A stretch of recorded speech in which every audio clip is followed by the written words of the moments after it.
lords have that. Common Convenience Compilation, Volume 2, first document, dated 27th February 2018.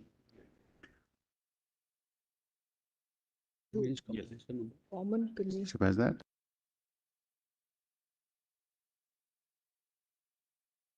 I got that. It's at page, PDF page 14.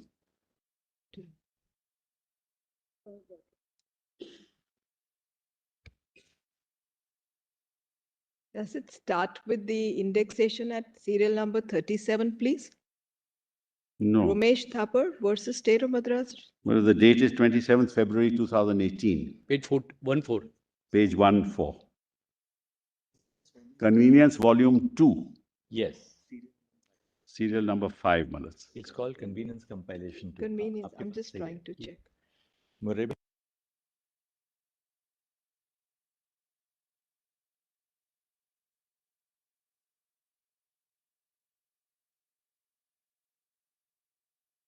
What is the page? PDF page? Page 14, Malas. Page 14. PDF 14.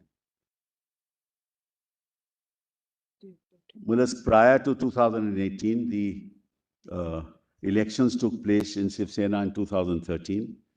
Then, Malas, they took place in 2018. Then they were due to take place in 2023. So this only reflects that the last elections took place in 2018. And a letter was written to the Election Commission saying organizational elections of Shiv Sena were conducted on 23rd January 2018 at Mumbai, and the information regarding the designations and names of the party office bearers sought Election Commission of India is being endorsed herewith in format for your record. Along with this letter, the amendments to the Constitution were also enclosed. Anyway. Yes. Then, Malas, the office bearers' names your lordships will see. Shiv Sena Paksh Pramukh, Uddhav Thackeray. Shiv Sena leaders, deputy leaders, secretaries, and all that is set out. And Shiv Sena deputy leaders is Malas annexure 1. And Malas National Executive meet held on 23rd January. That's set out. Shiv Sena Paksh Pramukh, Uddhav Thackerayji appointing the following members as deputy leaders. And your lordships will see Shiv Sena Paksh Pramukh Uddhav Thackeray appointing the following members as Shiv Sena leaders, which includes Eknath Shinde at serial number 4. Lordship see that? So all this information already sent to the Election Commission. Serial number 4 is that page? I'm sorry? Serial number 4 at page. Serial number 4, Malas, at PDF page 17. 17. National Executive meet held on 23rd January 2018. Correct. Now, Malas, the elections were due in January 2023 when all this happened. So, Malas, then we're in the midst of a lot of mess, that's all. Now, let's kindly see. Then the party whip. What is meant by appointed the following persons as Shiv Sena leaders? Some are elected, some are appointed. But appointed the following members as Shiv Sena leaders to which Shiv Sena leaders appointed to where? Which platform? Which Rashtriya Karyakarani, Malas? Oh, the National Executive. Yes. Oh, I see. So this is a meeting of the National Executive held on 23rd January 2018. Yes. At which these 4 persons were nominated as members of the National Executive. Elected are at page Malas 15. Your lordships will see that at page 15. PDF page 15. Yes. You see the elected ones, Malas. Name of office bearers elected. Your lordship sees that? 4th column from the left. So some are elected, some are nominated. Right. And see, if the last column you say list of names of leaders and deputy leaders appointed, co-opted by Shiv Sena Paksh Pramukh as also attached for your record, is also attached for your record. And that's an extra 2, Malas. So all this is informed, Malas, so there's no dispute on any of this. Of course, the Election Commission ultimately says, I don't have the Constitution. So I will not look at it, though it was annexed along with this very document, the amendments to the Constitution. Anyway, so then let's kindly see June 21, PDF page 19.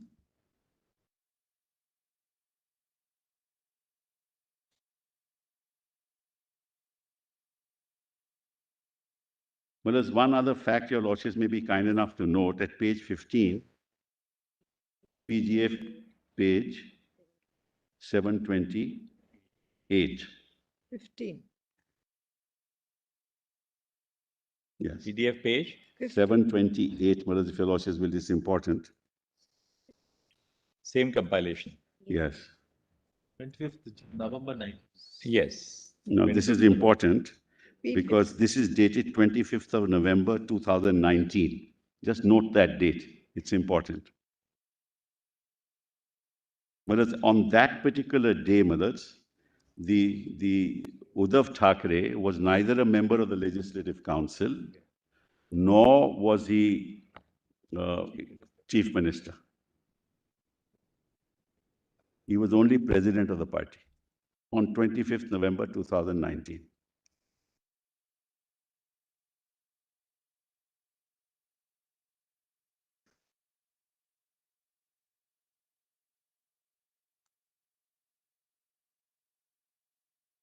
The reason why I'm inviting my Lord's attention to this document is, please have a look at it. It's to the Honorable Speaker, Legislative Assembly. Yes. That Shiv Sena's, ladyship has it? 715, did you say? 715, yes. Shiv Sena's newly elected MLAs meeting was convened in Shiv Sena Bhavan on Wednesday, 31st October. Meeting was chaired by Uddhav Thackeray, Shiv Sena Paksh Pramukh. All the newly elected MLAs of Shiv Sena party unanimously resolved that all the decisions of today's meeting be decided by Uddhav Thackeray and authorized Uddhav Thackeray to take all the decisions. Shri Eknath Shinde and Sunil Prabhu were appointed as group leader and chief whip of Shiv Sena Legislature Party in the Maharashtra Legislative Assembly. The resolution passed in this regard is as follows.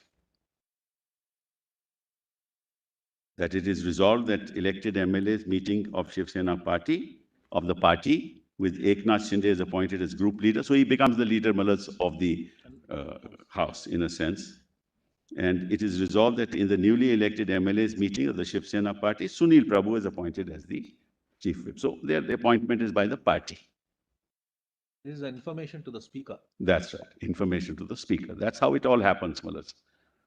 When the leader of the house, Malas, is, or the leader of the opposition, that's how the party conveys the... This letter is addressed by Shri Uddhav Thackeray. That's correct. That's correct. Just see. Because the signature doesn't appear there. That's why I just asked. Oh, I see. Oh. Right. It may be right also, because it's addressed by those... It doesn't matter, Malas. It's an information of the decision of the party to appoint these two people as the leader, group leader, as well as the chief whip. Yes. So it is chaired by the Uddhav Thackeray. And it says the party has appointed. There's no doubt about that, Malas. First para itself says so, Malas. No, it was in the meeting of the MLAs. No. Shiv Sena's newly meeting was convened by Shiv Sena Bhavan.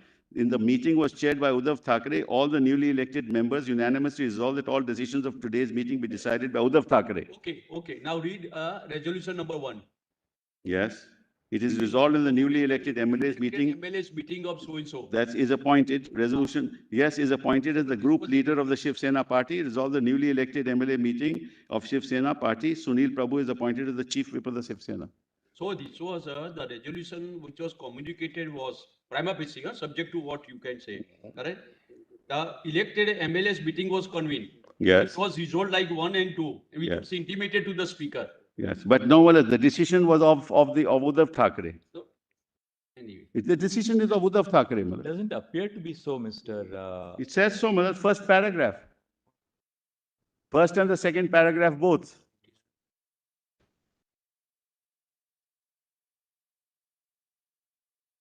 second paragraph both say so, Malad. Second says that a meeting was chaired, and third says elected MLAs unanimously resolved that all decisions of today's meeting be decided by Thakre. Uddhav Thackeray. So he is, and authorized by Uddhav Thackeray to take all the decisions in the meeting. The decision is of Uddhav Thackeray, Malad. But having said that, it also appears that the decision attains a certain degree of legitimacy because it is communicated by the MLAs to the speaker, it appears.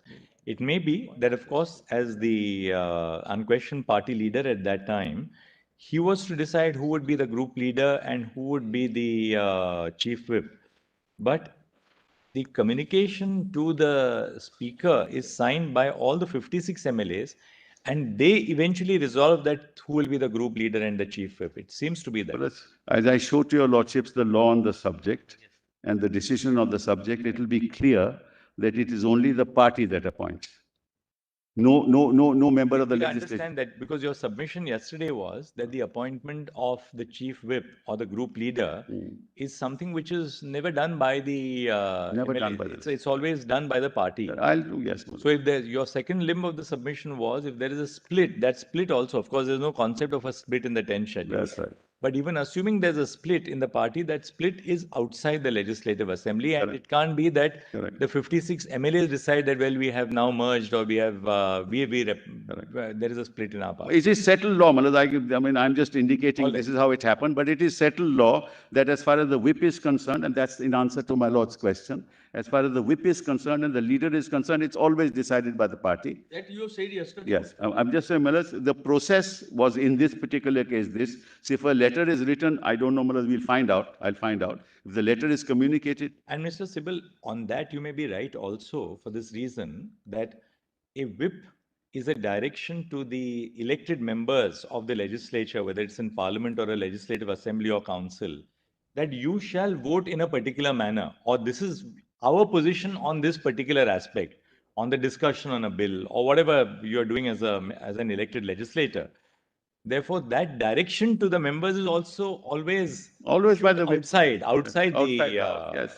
That I'll demonstrate. outside the legislature. I'm sorry.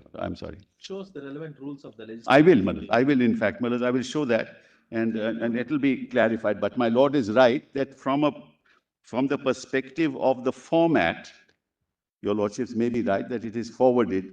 Why? But we'll have to check that. But assuming it doesn't make difference to the Mr. Sibal, why don't we go straight to the rules of the, because the rules of the assembly Malad. must be telling us how a chief whip is nominated, how a group leader is who No, would rules of the be. assembly don't say that, Malad. Oh. There is no rule of the assembly, but this is what has been decided. But this is the convention in every political party. Why, Malad? Because the legislators come into the house on the basis of the symbol given and the election, Malad, pursuant to which they are in the house. They are governed by the discipline of the party, not their internal discipline in the house. And the discipline of the party, I will, please. So the rules, Mr. Sibal, therefore, rules of the Legislative Assembly are silent. There's no guidance. No, there is no. But there is also, Malad, there is a particular rule, Maharashtra Legislature Members Removal of Disqualification Act, under which it is made clear. And that your lordships will find at page 140 of the statute compilation. Just let's go there. Let's quickly go to that. Yes, let's quickly go there. Please, you should go now. Mr. Sibal, anything here in this compilation so that we are closing it now? We're closing this compilation on our screen, so we can go anything else. Sibal. If there's something else to be shown here, you can quickly show us and then go to the rule. But let's see this, since this question has arisen, then I'll go back. So we might as well complete it from this part here. Yes, just let's complete this part. Let's see page Mr. 1. Sibal, if I may, please look at page 710, PDF 723, just in case the essence of the English translation has been lost. This is the same document letter at 710, the same letter that you were pointing out, 25th November 19. Yeah. It's in Marathi. And that probably will be the essence because it's a translation that you have shown us. Yes, Perhaps I'll Chief- go by Chief my can lord, the Chief throw more Justice. light on that. Honorable It the Chief says, Justice. गुरुवार दिनांक 31 October 2019 रोजी I mean, I'm sure my learned brothers will get some flavor of it. No, no, Joji, I can Shiv Sena भवन understand. Dadar Mumbai येथे शिवसेने पक्षाच्या नवनिर्वाचित आमदारांची बैठक शिवसेना प्रमुख माननीय श्री उद्धवजी ठाकरे यांच्या उपस्थितीत संपन्न झाली. महाराष्ट्र राज्य विधानसभा निवडणूक 2019 मध्ये निवडून आलेल्या सर्व नवनिर्वाचित आमदारांनी बैठकीची सुरुवातीलाच या बैठकीत होणाऱ्या निर्णयांचे सर्वस्वी अधिकार अध्यक्ष म्हणून शिवसेना प्रमुख श्री उद्धवजी ठाकरे यांना दिले. याप्रमाणे बैठकीत महाराष्ट्र राज्य विधिमंडळातील शिवसेना पक्षाच्या गटनेता म्हणून आमदार श्री एकनाथ संभाजी शिंदे व विधानसभेतील मुख्य प्रतोद म्हणून आमदार श्री सुनील प्रभू यांची एकमताने निवड करण्यात आली. या दोन्ही निवडींचे 2 ठराव पुढील प्रमाणे आहेत. So it says that, well, all the decisions, the power to take all the decisions was entrusted to Mr. Uddhav Thackeray, and an election was then held at which so-and-so was nominated as a group leader and so was nominated as the chief whip. Well, that's what I thought, Mullah. The adhikar was given to him, Mullah. And then it is sort of ratified by all the MLAs. Yes. So, Mullah, just kindly come to PDF 55 of the statute compilation. 140? Yeah, that is. Yeah, this is what it is, 55. Oh, sorry. No, So 140, sorry. And then ठराव क्रमांक 1 also says Shiv Sena पक्षाच्या नवनिर्वाचित आमदारांच्या या बैठकीत ठराव करण्यात येत आहे की शिवसेना पक्षाच्या विधिमंडळ गटनेते पदी आमदार श्री एकनाथ संभाजी शिंदे यांची निवड करण्यात येत आहे. That's a resolution. So it's a resolution, as Mukesh Bhai says, of Mullahs of the statute compilation, and then I'll come back to the other documents. With that, let's clear this issue, Mullah. 140.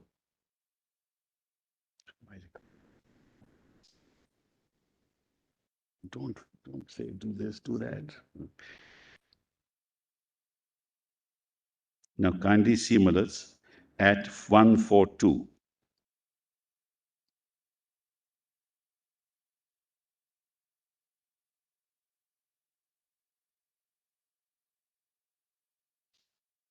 PDF Mullahs 142. These are, Mullahs, the Maharashtra Legislature Members Removal of Disqualification Act.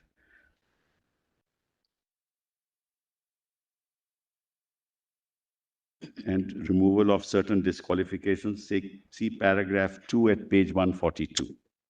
Section 2 at page 142.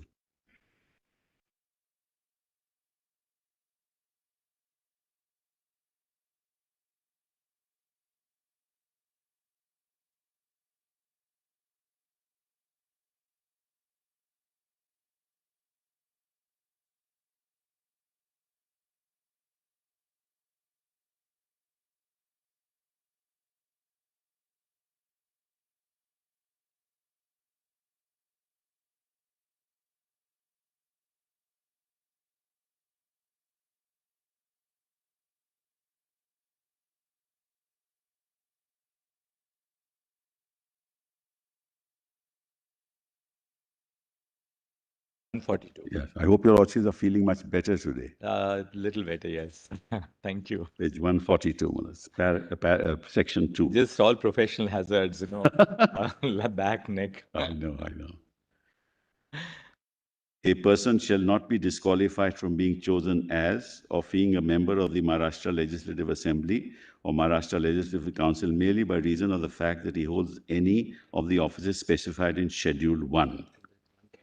And that at 145 you have Schedule 1, Mullahs.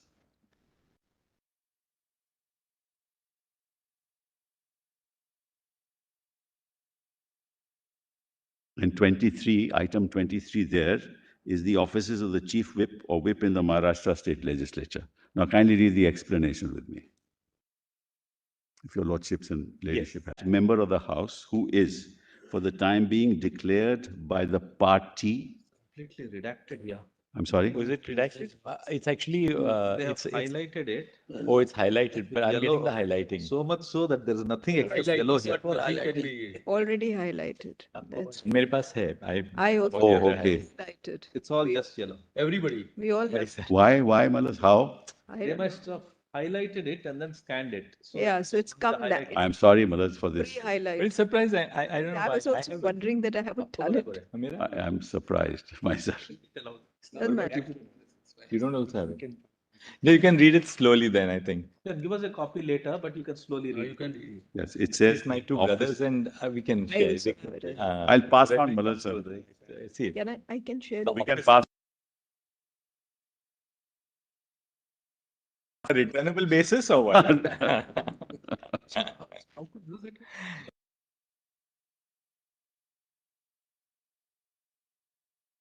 You're giving it to some? Okay. Pass on another one, please. I have mine as mine. Can share.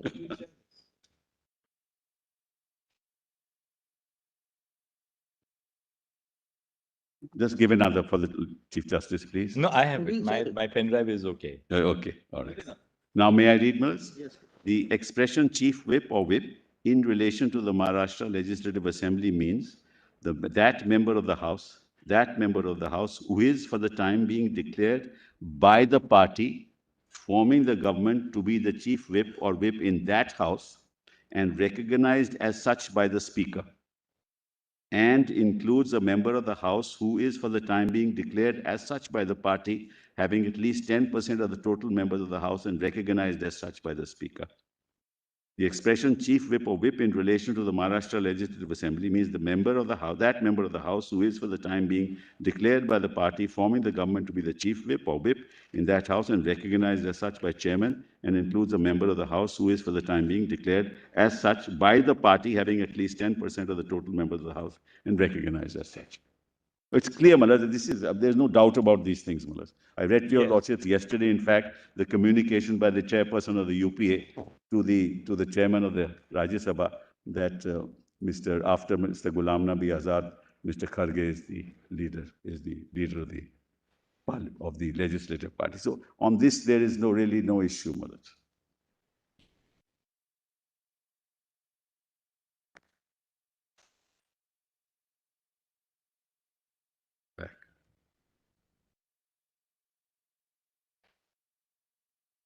Yes.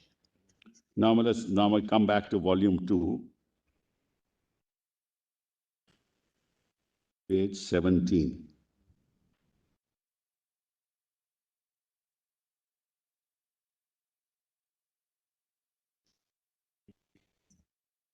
One second.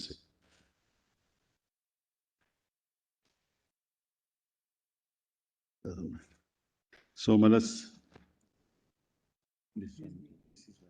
yes. Then this is, Manas, at 21st of June, a meeting of all members of the Shiv Sena, Manas, PDF 19. PDF 19. 19. PDF 19 of Convenience Compilation Volume 2. I'm coming back to that compilation. Manas. Serial number 5. Page 6, no, Manas, otherwise page 6. Party Whip. A meeting of all members of the Legislative Assembly on Tuesday on 21st June at 12:30 has been arranged at the Honorable Chief Minister's residence, Varsha Bungalow. Therefore, all members of the Shiv Sena should positively remain present for the said meeting. So that's how, Malas, the issue starts. And this is given by the party whip. And Malas, those who are present, they have signed it. We don't have to go into that at the moment. So typed copy is there. And then kindly come to PDF, page 32.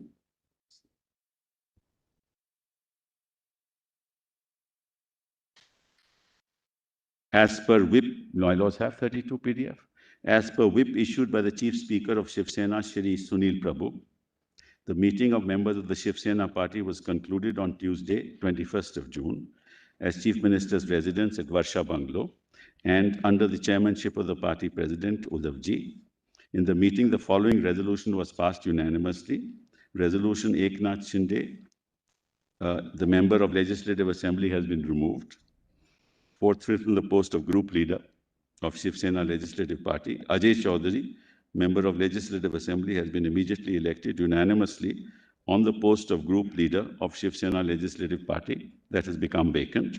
A copy of the aforesaid resolution, via Article 180 of the Constitution, be forwarded to the Honorable Vice President, Maharashtra Legislative Assembly, who is discharging the duties of the post of President, Maharashtra Legislative Assembly, presented by Ravindra Vayakar and Uday Samant and the others. So, Malas, we change him, the party's decision to remove him as the group leader. Then comes Malas PDF page 34, again on 21st of June.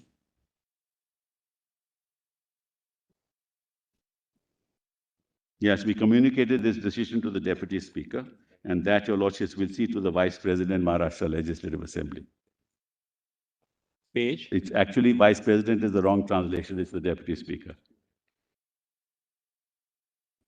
At page 34, Malas, PDF page 34. A meeting of members of Shiv Sena Legislative Party was held under the chairmanship of so-and-so. In this meeting, the following resolution was passed, Malas, and that is sent, Malas, for appropriate action. Your Lordship sees that. You don't have to read the whole document. Sent for appropriate action. Jay Chaudhary appointed. Then, Malas, PDF page 36, again 21st of June.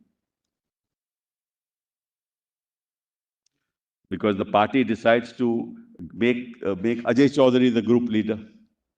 That also is communicated, Malas, to the Deputy Speaker. And that your Lordships will find at page 36. I don't have to read it, Malas, it just be waste of time. That I am directed to inform you that the request made by the above letter to accord approval to the election of Shri Ajay Chaudhary, member of the Legislative Assembly, to the post has been accepted by the President, Maharashtra Legislative Assembly. So he accepts that, Deputy Speaker accepts that. That's how the process is, Malas. Party conveys to the Deputy Speaker accepts it. That's in all assemblies in India, including Parliament, Malas. Then, Malas, kindly come to 1 minute.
yes, Malas, yes.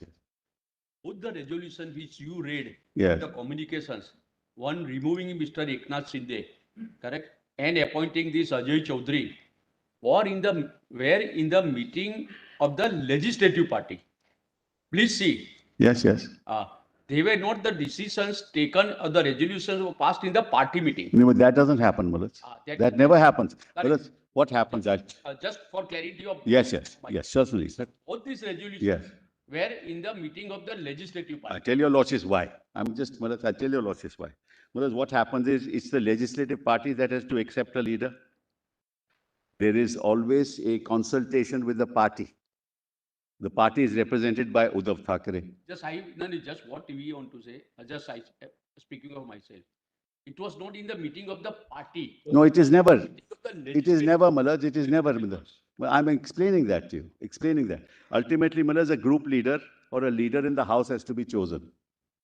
Right? So what the party whip and what the leader of the party does is calls the legislators.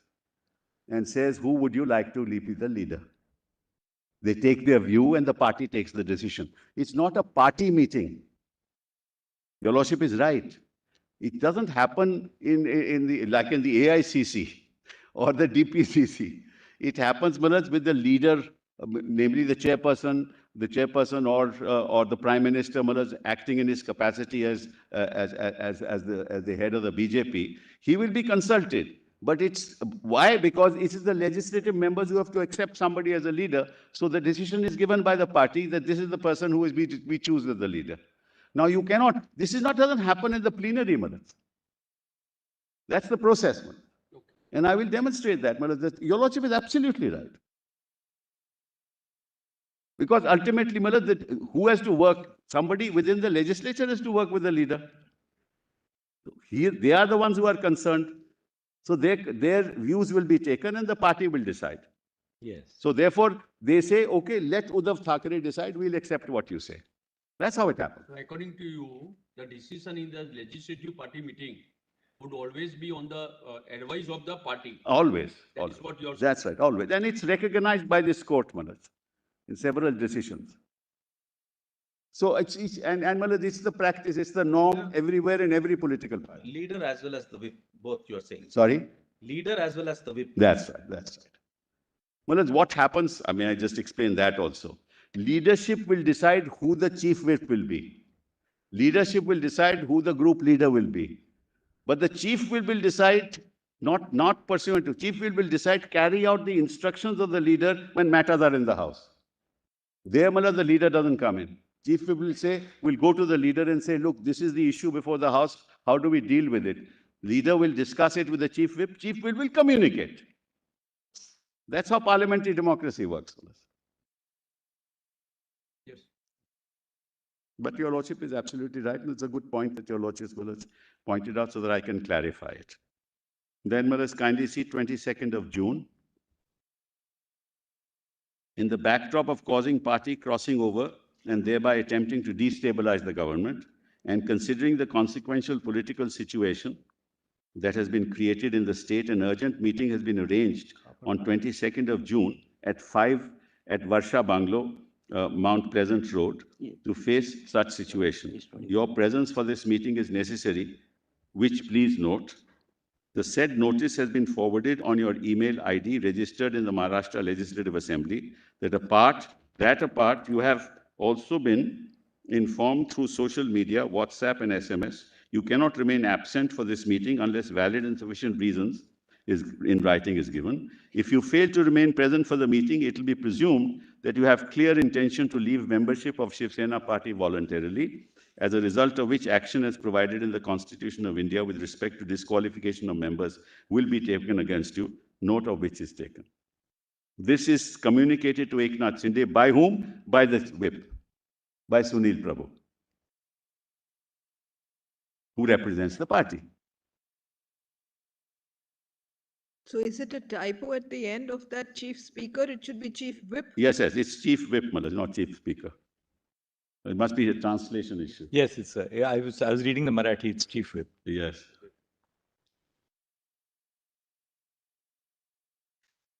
And then, Manoj, the 22nd June notice is sent, which is PDF 39.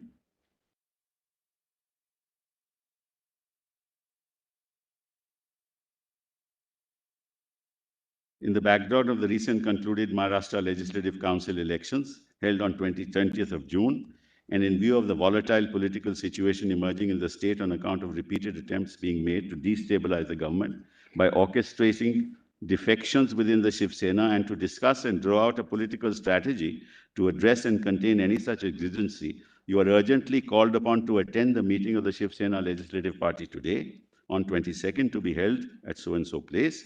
Please note that failure to participate in the meeting without providing valid and adequate reasons in writing communicated in advance to the undersigned will result in consequential action against you under the relevant provisions of the Constitution. This notice is being sent on email address provided by the legislatures and registered with the Maharashtra Assembly, along with soft copies being served on SMS and WhatsApp as well.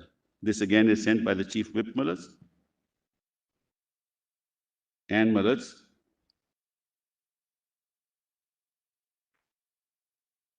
What page is this, sir? What page is Next document is 26? page 40, PDF page 40, 22nd of June. Says, subject notice of Shiv Sena Legislative Party meeting. An emergency meeting has been organized on Wednesday, 22nd June at 5 p.m. at Varsha, whatever, to deal with situation as there is an attempt to destabilize the government by shifting parties in the background and therefore the political situation created in the state. It is important to note that this meeting requires your presence. Notice has been sent to you by email. You have registered with the Maharashtra Legislative Assembly. In addition to you, then SMS, WhatsApp.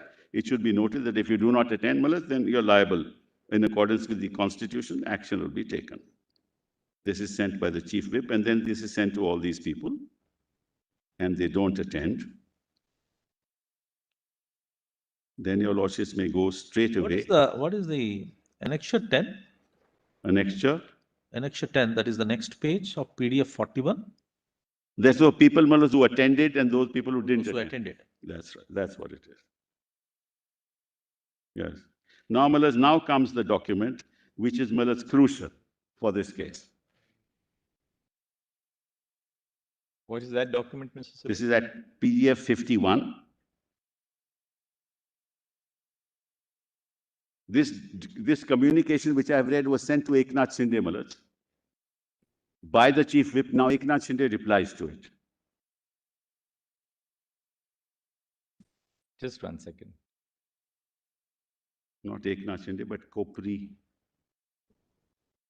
I see.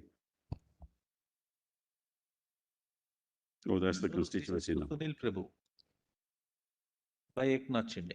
Now kindly see to Sunil Prabhu this document. Now it says you have misused the authenticate letter of the office of the Shiv Sena Legislative Party. A meeting of 45 MLAs of Shiv Sena Party was held under the chairmanship of Honorable Group Leader Eknath Shinde, and in the said meeting you have been unanimously removed from the post of Chief Speaker of the party. Chief Whip of the party, Shiv Sena MLA Bharat Gogavale has been appointed as the post of Chief Speaker, Chief Whip of the Legislative Assembly. As per letter of 22nd June, Shiv Sena Legislative Party office, despite you having no authority to sign, has sent to me notice which is legally invalid. You have no right to send me the said notice. Therefore, it is not binding upon me to remain present.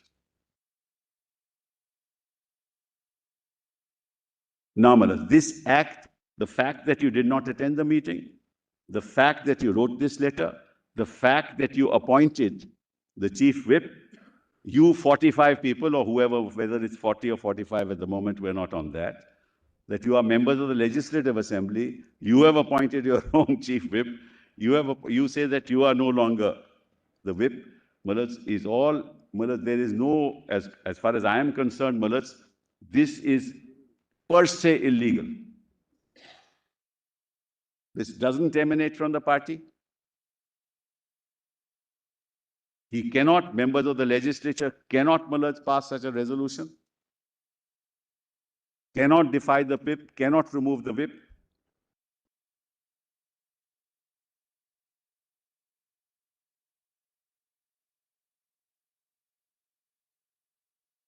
So the 40 odd members, Malas, sitting in Assam convert themselves into the party and decide to remove everybody.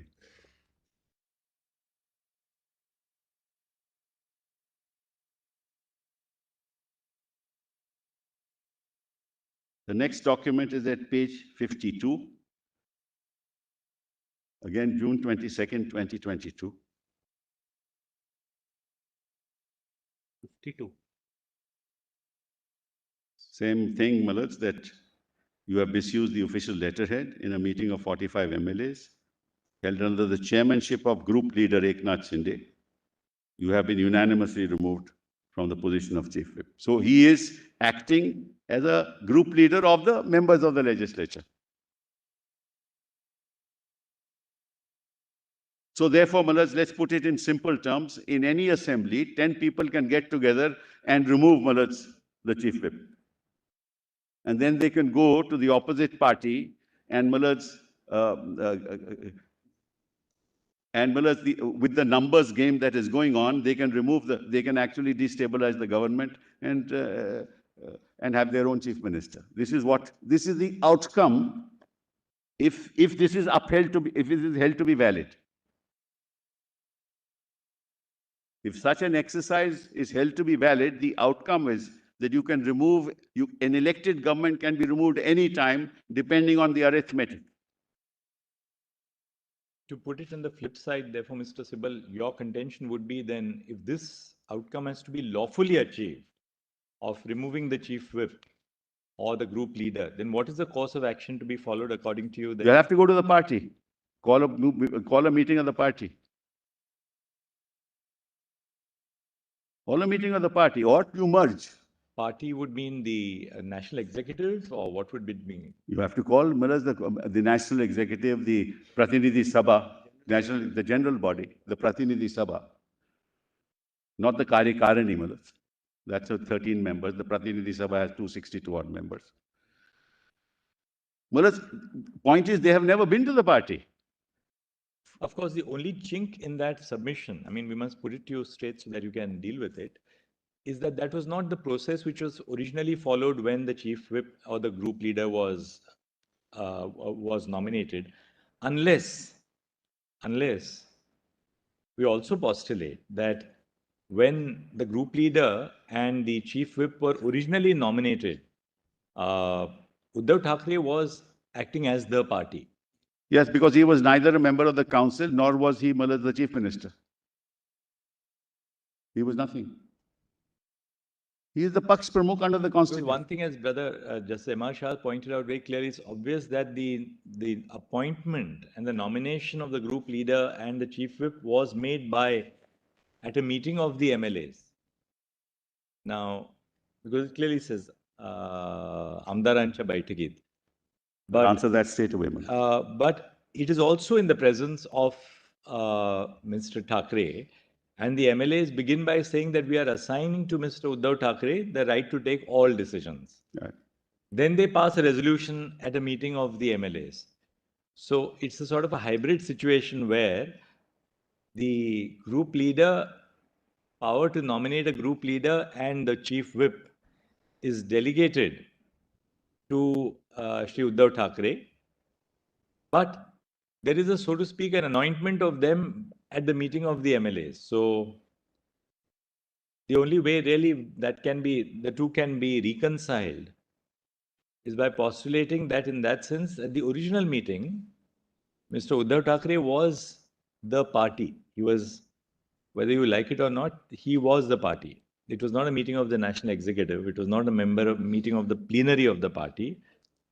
But he was really the whole and soul, because he was not an elected member at that point of time at all. He was the president, of the party. He was the president. Paksh Pramukh. He was a Paksha Pramukh. Yes. It's very interesting your lordship raised this. Let's analyze it. Let's analyze the circumstances against me. Let's assume this all can be done within the legislature. I'll assume that, that the party has no role. So, therefore, 50 people in the House can actually have a leader in the House without reference to the party, if that logic is accepted. 50 members of the House can actually oust the party whip appointed by the party. That's the consequence. When were the elections held? I think 2018. the first document at page PDF 14. 23rd January 2018. 17th February 2018. No, but that's the communication, but the elections are 23rd January 23rd January. It speaks about that. Yes. The point that I'm making to your lordships is, this is unheard of in any democracy, in any legislature. Elections were held on 23/1/18, you said, right? 23. Yes. Well, it will be entirely unworkable, because you will then say that there is no relationship between the members of the legislature and the party. They are independent of the party. They can take whatever decision they like. It will be destructive of, if you ask me, the basic structure of a system of governance, which allows the party and the legislatures to be intertwined in matters where the decisions have to be taken on various very significant issues as they come up in the assembly or in parliament. Well, you can tell me later, but what I want to know, this letter speaks about organizational elections. Yes, It talks about organizational that's correct. elections. So what are this? It is to the different tiers, is it? Yes, it's in different tiers. There's something called a general body, is it? There is a Rashtriya Karyakarani, which is the national executive, 13 members. Then there is the Pratinidhi Sabha, which is about 262 members. What is at the bottom? Sorry? What is representing the general body? Pratinidhi Sabha. Pratinidhi Sabha. Pratinidhi Sabha. But of course, you can't hold a meeting of all the members of the party all over Maharashtra. I'm just asking for information. Yes. Right, So there's a tier system. There's a tier system. Is at the is virtually like a general body. So there's a tier system by which people are both appointed and elected. Pratinidhi Sabha. Yes, Pratinidhi Sabha. And Mr. Sibbal, possibly this line of argument of yours is also buttressed by 2B of the 10th schedule, which says if he votes or abstains from voting in such house, contrary to the direction issued by the political party to which he belongs, yes, or by any person or authority authorized by it in this behalf. That's correct. So the whip is really a person who's authorized by the political party. That's correct. That's correct. That's how it functions. That's how because the direction has to be given by the political party. It can't keep on giving a direction. It's a larger body. Yeah, that's right. So therefore, it delegates its power and it authorizes a person who will then issue a direction on which way to vote in the assembly. In matter when it came up before the Law Commission, it will be disastrous for democracy, disastrous for the country if the legislative party is allowed to act independent of the political party. So the actual whip, without, it says, or by any person or authority authorized by it in the That's behalf. correct. I read that. So yes, so the party really nominates or authorizes a person. That's correct. And the act of defection lies in voting or abstaining from voting contrary to a direction given by the party or by that person. I want to ask myself, supposing there's a bill in parliament, the legislative party on its own can't decide what the position will be. Right. It cannot. Naturally, there'll have to be consultation with the party because they are not living in a side, they are not acting as a separate entity. They are really the voice of the party in parliament or the state legislature. That's correct. It's the political party. The genus is the party, they are the species. Yes. Yes. The political party which either sends the MLAs who, because of majority, form the government. Yes. Or they could even send members of legislative assembly who will be sitting in the opposition. That's correct. So nevertheless, the controlling factor has to be the party. Will be the political party. Yes. Which will, through its MLAs, operate either as... Because they are there because of the party. Their mandate is the mandate of the party. That's correct. And therefore, how they function in the House is determined by the mandate which has brought them into the House. That's correct.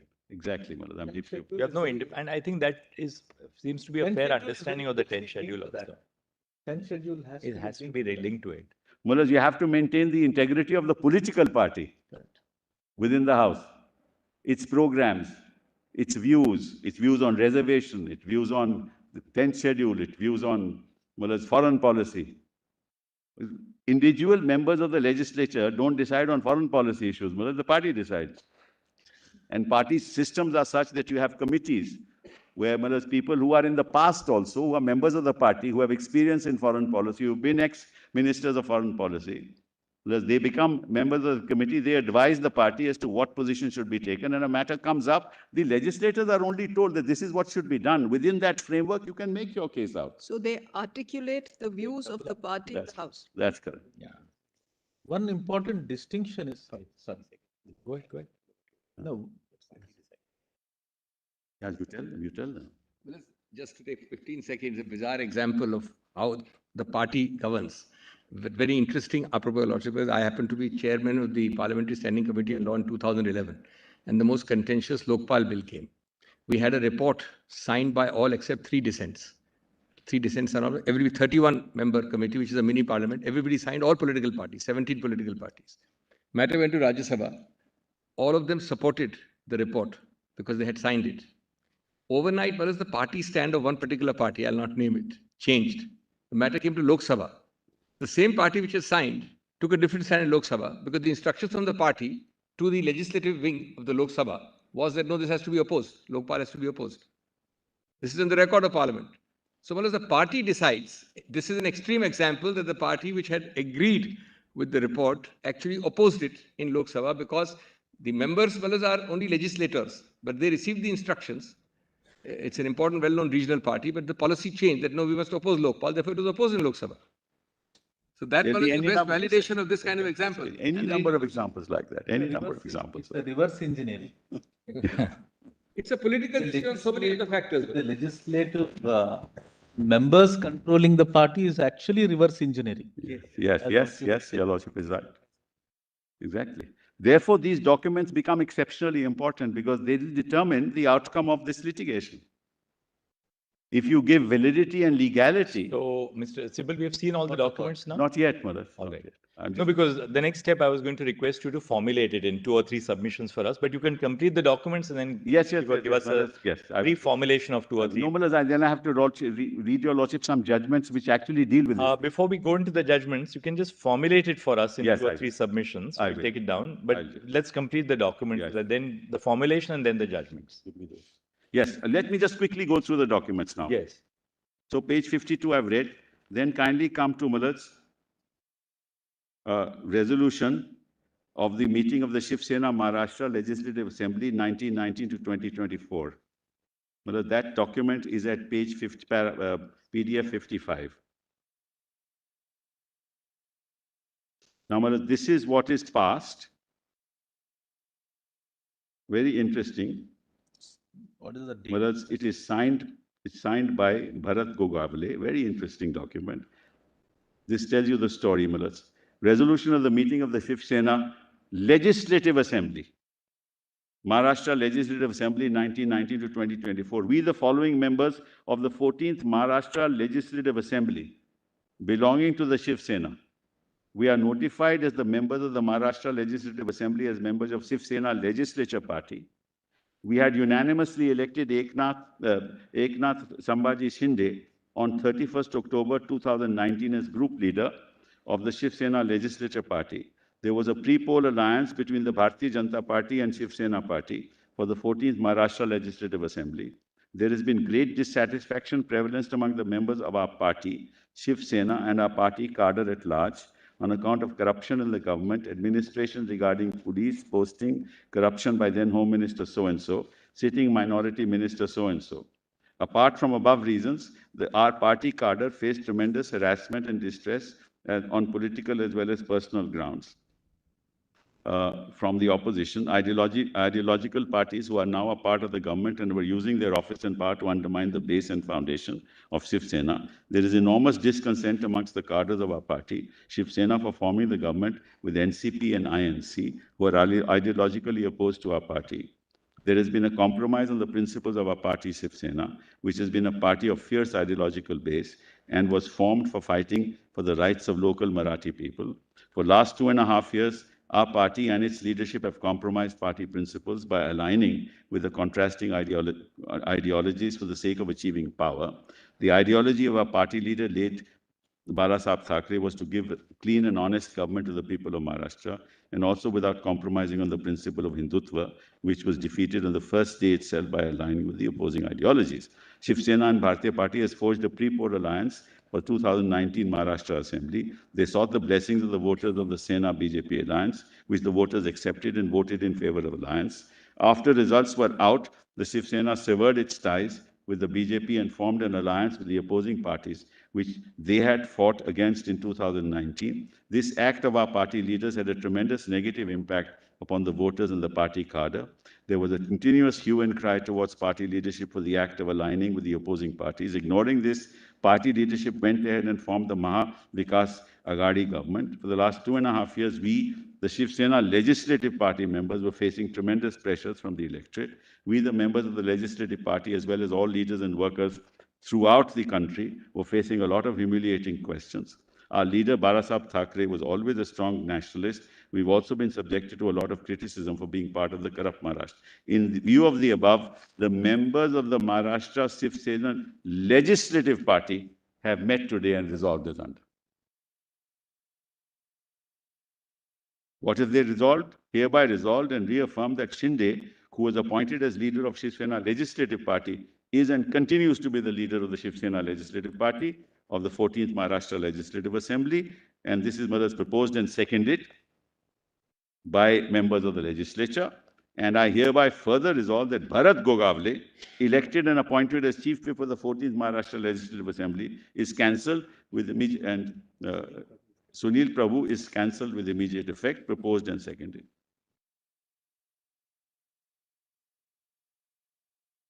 Now, Malas, there is no reference to any meeting of the party. There is no reference to any grievance made prior to this date. They are all members. He was serving as a minister for 2.5 years. There is no reference to any grievance that he has ever had. No reference.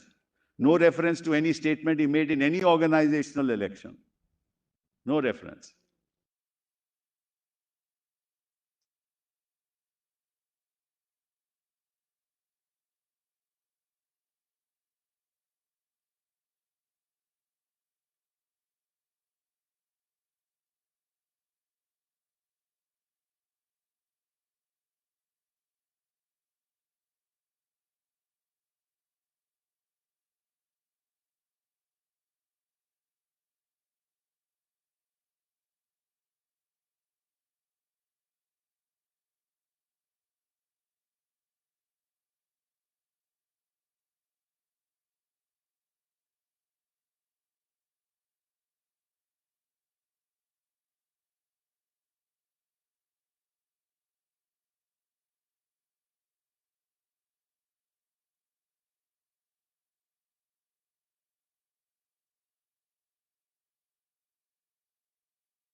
suddenly could not have happened on the 21st of June, Mullahs. This sudden realization that this great injustice has been done, Mullahs. Obviously, this was planned.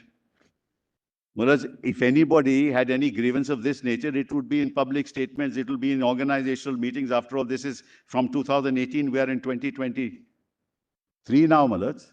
Not a single statement anywhere. So obviously, and what this statement is being made from Assam. Why Assam?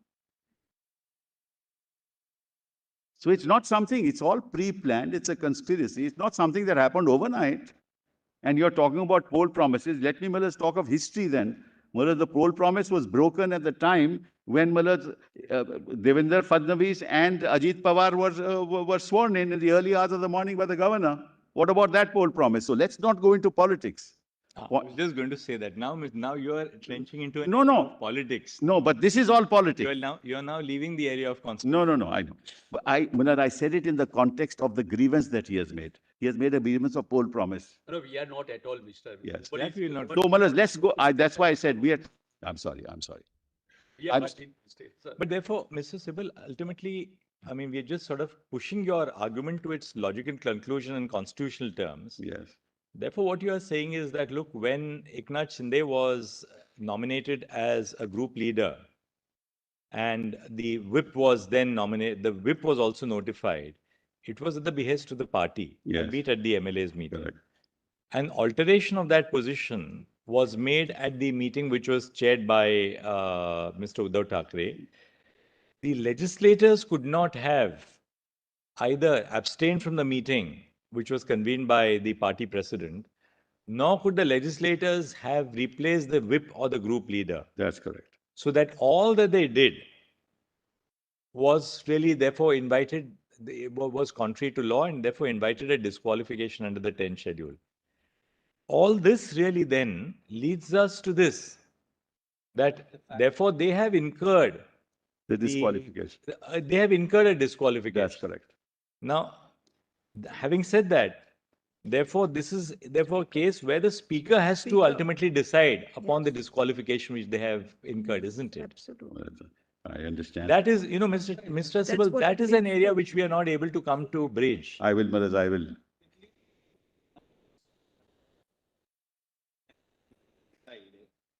Yes. Yes. Yes.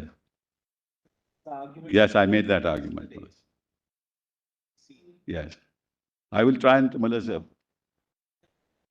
course, the constitutional position of the speaker to decide. Mullahs, I tell your lordship the problems in that area. But kindly It's just, problems in the area, we see that. But, you know, We understand. also we understand the significance of the point which you have made, which is a very significant point for constitutional democracy, that ultimately the party is supreme. yes, And legislators get there into the House or the Parliament or the Legislative Assembly on the mandate of the party, what the party means to the people. correct. Therefore, you are really elected as a representative of the party. Your behavior must be governed by what the party dictates. Yes. And a group of legislators, whether you are 1/3 or 1/10 Doesn't matter. or even 75%, That's right. cannot be really determinative of the wishes of the parties. You can alter that position if the party authorizes you or Correct, you leave the correct, party. Correct. So far, so good. I mean, that's a very significant point which you have made. But I understand. the next point, I mean, what is the consequence? Yeah, of- I will, but that I'll is- attempt. Which you are really telling us that, look, the facts stare you in the face. Now, why go to the speaker? Yes, that's what my submission is. What is They're it that the twofold. speaker is going to do in this? It could be twofold. One, as you say, well, the speaker himself cannot be trusted as an impartial arbiter. I withdraw that, Mullahs, because we are talking about the constitutional That's position. right. Mullahs. The second would be where the facts are so clear. Yeah, Then you take the decision with the Yeah, speaker ought to have decided that there is only one and one conclusion. that's right. That, Mr. Sibal, honestly, that is a matter of disquiet for speaking for myself. I mean, should the court be taking into that, entering into well, that area? That's an area of. Your lordships have been persuaded in the past. I hope to persuade you in the That- future as well. It has very serious ramifications, just but as then- yours, you know, the ramifications. I will, Mullahs, address your lordships on that. The ramifications which you have referred to for constitutional democracy, if individual legislators start bucking the party discipline, Really, there are very serious ramifications if we start taking over these functions. Very you know. dangerous. No, Malas, what happened was, Very, in one particular case, which is the Constitution bench, Malas, where they said that this illegality cannot be continued even for a day. So we will take the decision. because They are occupying the post of the minister. This cannot continue even for a day. I will not send it back. We will right declare. or wrong, this is the system which we have now assumed to ourselves as we the people. And when the courts try and breach the system, it's a very No, Malas, I understand. that's what is worrying us. I mean, Malas, put it to you right up at the forefront. Quite frankly, a constitutional court should be worried, because if you create this as a precedent, it can happen in other situations as well, and that not be a good precedent. But I am not disputing that. Please, I'm not. I know the limitations of a constitutional court. I know that, Malas. But what has happened in this case, unfortunately, is that this has happened because of a judicial order. This would never have happened. All right, we also go to this extent that, if a situation transpires because of a judicial order, we're not saying that it has. Yes, we are I for the- understand that. for I testing understand. your argument. Yes. And therefore, it's the duty of a court to rectify a That's- situation which emerges as a result of its own order. That's right. All right. In various other contexts, we always say active You have said that in scrutiny, several judgments, Malas. eminent gravity. Yes. But assuming that is so, Yes. and we place ourselves in the position in which the court was, say, immediately before the 27th, Yes. what would the court then have done? That, look, let the speaker decide. Keeping aside the issue of 2-day or 7-day notice. Yes. Let the speaker decide. Yes. So if we have to restore the position as it would have been, but for that order of the 27th, we would have said, let the speaker decide. Yes. Possibly, Even today. your argument would be, until the speaker is deciding, no trust vote. Let them take a decision first, and then, because the trust vote. Because everything helped there after that happened because of this order. But therefore, if you have to restore the situation as it stands immediately before the interim order of this court, we can restore it by saying that, well, the speaker has to take a decision Right, as as of of that date. date. Yes. Had they incurred a disqualification. Yes. But it would be very difficult for us to take over that function. Malas, I don't mind, Malas. Let that deputy speaker decide. I have no problem with that. That's what happened in Therefore, which deputy speaker? the speaker, Malas, who was denied the right to continue with the disqualification. This has happened in the other case. So then we restore a putative state of affairs. Yes, your lordships have done completely that. overtaken by events. In Nabam Remia, your lordships have done exactly that. Exactly that. Because when I argued this before the Constitution bench then, I said, my lords, what is happening is you let things happen, and then you will tell me later that we can't reverse it. He said, no, we will reverse Mr. it. Sibal, then you support Nabam Rebia's course of action when it suits you. And when Nabam Rebia is creating a problem, you wanted to. No, Malas, that's because there are two different issues in Nabam Rebia, Malas. All right. Malas, I'm sorry, Malas. You can't put that argument. No, we're not at all. There are two different issues. Malas, in fact, I was wondering when your lordships are going to decide to refer it to 7, because this is a real problem. Because that's intrinsically at the heart of the matter, which is why I said you take it up as a preliminary submission. Because ultimately this can only be decided. But Mr. Sibal, look at the consequence. You today have a speaker. You have a speaker in a democratically elected house. Tomorrow you may have a speaker in parliament. Can the Supreme Court say, sorry, we are now overriding the mandate of this speaker? We will retrace our steps back to say now something which is 8 months ago, restore a speaker who is now no longer holding the office of the speaker, and we tell you, we now decide that somebody is the speaker. He's still deputy speaker. Huh? He's still deputy speaker. And ask that But speaker he's or still deputy speaker, to take a consequence. I mean, He's still deputy speaker. Malas, all right. Well, one second. Hold on. You got a lot of hurdles to cross. But anyway, let me. you're all very seasoned constitutional lawyers, but you know what is Yeah, worrying us. no, I'm not going to. You I'm not going understand what to is worrying us. make a proposition that will in fact destroy the fabric of a constitutional structure that has been in place since independence, since we were a republic. I'm not going to do that. But see what has happened. First of all, the no stays. I mean, they are given time till 12th July. But more important, On the 29th, this court says that we will set aside everything that happens thereafter. See, Malas, where we are now. We say, please stay everything. Don't allow the trust vote to happen. Decide this matter. It could have been decided on the 12th of July. Then the court tells us, no, doesn't matter. On the 29th, all that is subject. Now your lordships are telling me, how can it be subject?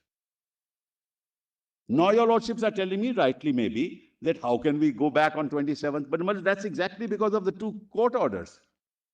What do we do? But the court order was also prompted by what your speaker did. Now I said, you stay. Don't allow them to take the oath. Don't have a trust vote. We said that. Then on 29th June, that order is passed. Thereafter, all matters are placed. Had your speaker chosen to follow the law by giving them 7 days No, notice, the law is Naban Rabia. The law is hollow on. The court would have said, all right, go and respond to the law is hollow on. I tell your lordship now, I can't in hindsight say what the court should have done was stayed everything, allowed them to file a reply and allow after 12th of June for the speaker to decide. What is the problem? There was no problem. But the status quo changed. They were given time till 12th of July. All right, let them give time. Despite the fact that it is contrary to Holhorn, forget it. They should have been given time. They should have filed a reply. The deputy speaker would have decided, why allow the status quo to be changed? And that also, because a judicial order says, doesn't matter, even if the status quo is changed, we'll restore it back. So we had two judicial orders then. And now your lordship rightly puts now under the proceedings of the House, a new speaker has been appointed. But then you yourself said that we will deal with it. All that will be subject to. So essentially, we'll therefore have to invalidate the trust vote which took place on the... because it was only on the basis of these 39 a trust vote which we will have to invalidate a trust vote which never took place. So look at that. No. Even the trust vote that took place on 4th is subject to, Malaz. I'm sorry. My all other actions are subject. My learned brother just... I'm sorry, brother. I'm sorry.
You challenge.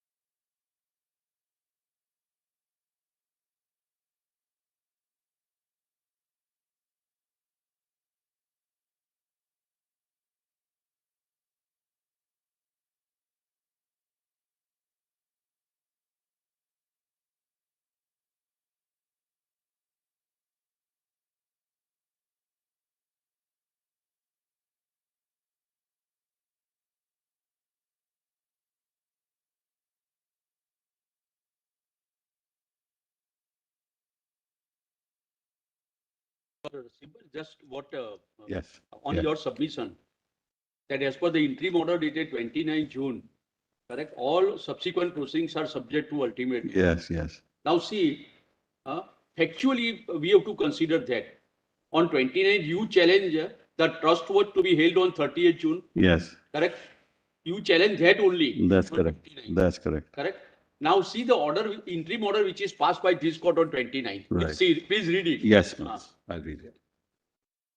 Also an order compilation, Malaz, let's see that. That is, I think on page. Page 7 of the order compilation, volume Orders 17. compilation, volume 1. Volume 1. Yes, I have it. PDF pages 7. Order dated 29 June. It starts, we'll just see, Malaz. PDF 8 at 10. Para 8. Operative. I'll just read it.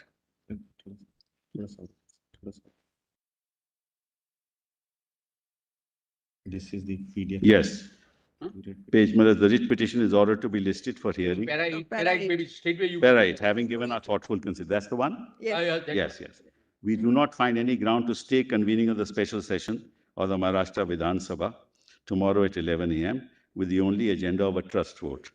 The proceedings of the trust vote to be convened on 30th shall be subject to the final outcome of the instant writ petition as well as the writ petitions referred to above. Correct?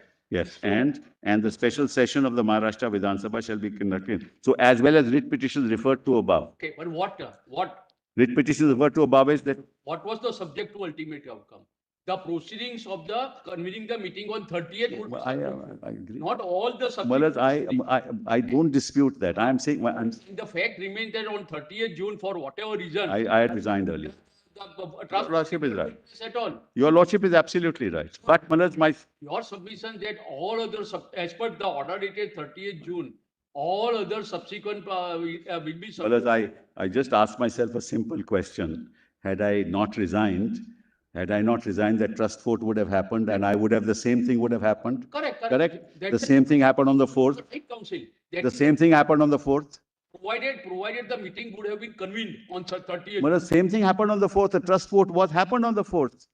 And that is also subject to, writ petition was filed, your Lordship said we will consider that, that will also be subject to. No, we were on your submission. Lordship is right. I mean, Technically, technically, what my Lord is saying is absolutely right. I cannot have any two opinions. There can be no two opinions. But the fact is, in substance, it's the same thing. that's it. Well, yes, your Lordship is right.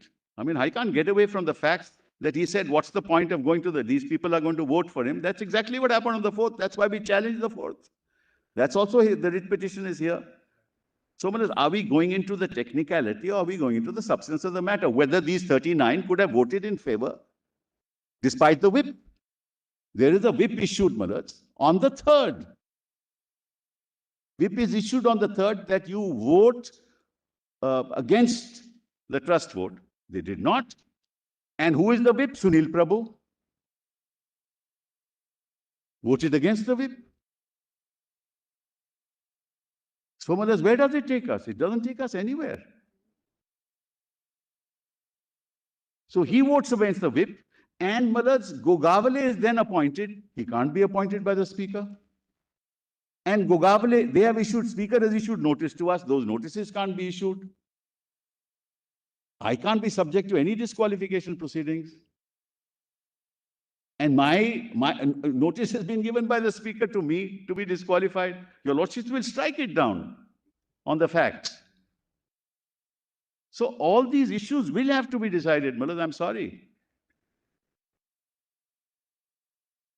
Which are the issues that you want us to decide? That's exactly what I just saw. Let's give it to my lords. No, let's give it. I'm sorry, Malaj, it's taken.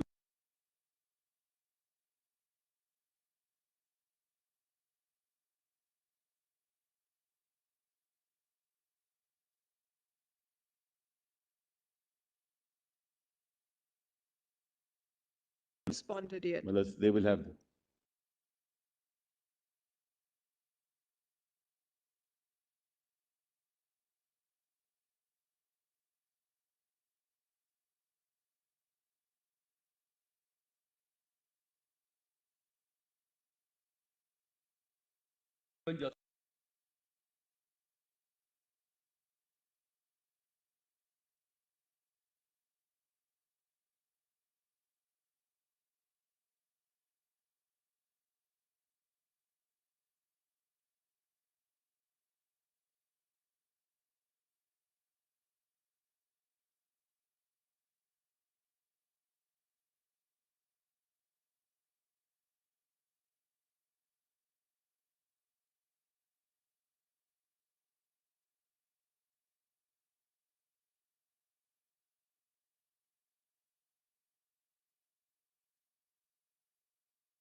Read through, Malad, Yes, yes. what your lordships That crucial. might or might not wish to decide. No, the crucial facts which you have It's not finished yet, Malad.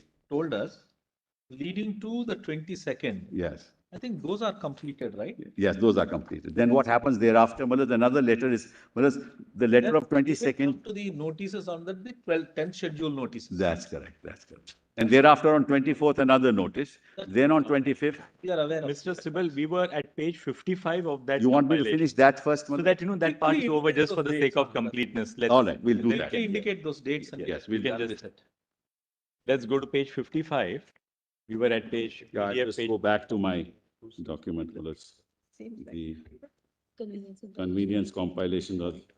2, right? Convenience compilation. I got it. 2 at We are page- at 49, Malad. Now, this is that PDF 62. This is that document which your lordships have already read. Dated 22nd, I'm dated 21st, but served on 22nd at 11:30, which your lordships have already read. This is the Just important, let's make a note of it since we are That's right. I'm not going to read it. relevant for Nabam. page 62, right? Except, Malad, the fact that they are the majority, no other cause was shown. So 179C, I've made my submissions on 197C already, Malad.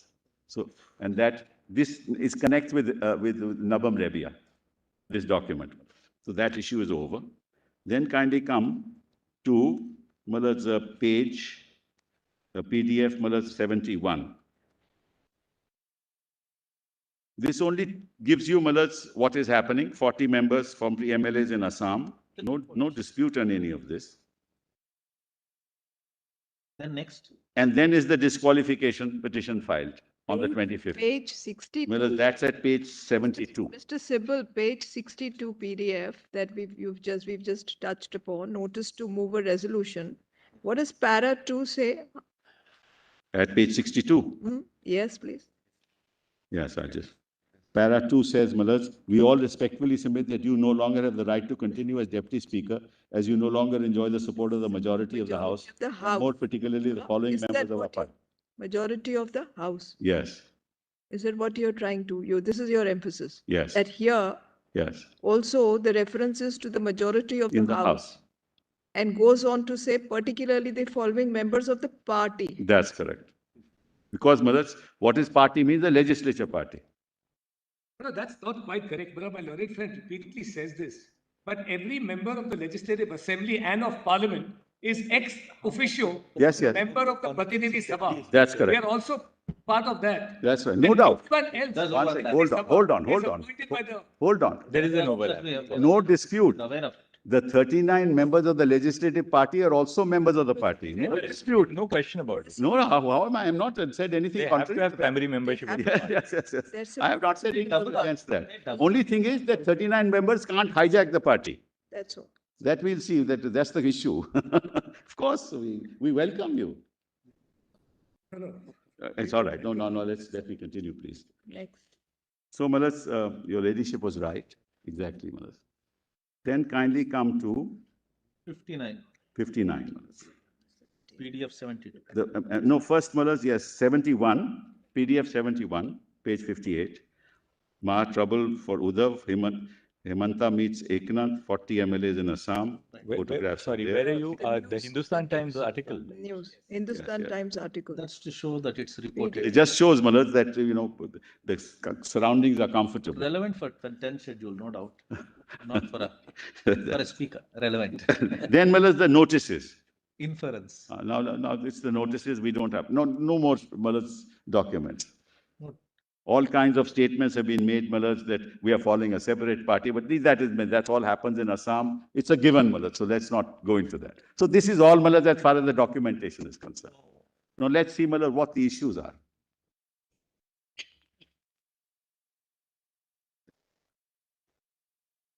The first, Muller's, deals with Navam Rebia, basically, so that your lordships will have to decide. That is, does the Constitution permit an institutional hiatus by tying the hands of the Speaker in functioning under the 10th schedule through proceedings initiated by a member of the Legislative Assembly under 179C? That I've argued that your lordships will decide.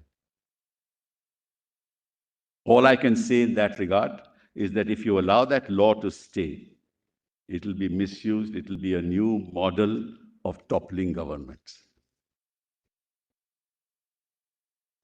Safety valve for defectors. Now, the second, what are the consequences in law when members, whether in minority or majority, of the legislature party in the House act dehorse the political party and are contrary to the directions of the political party and assert their separate identity by forming a separate group within the legislature party in the legislature? Squarely, Malas, that's an issue. Squarely.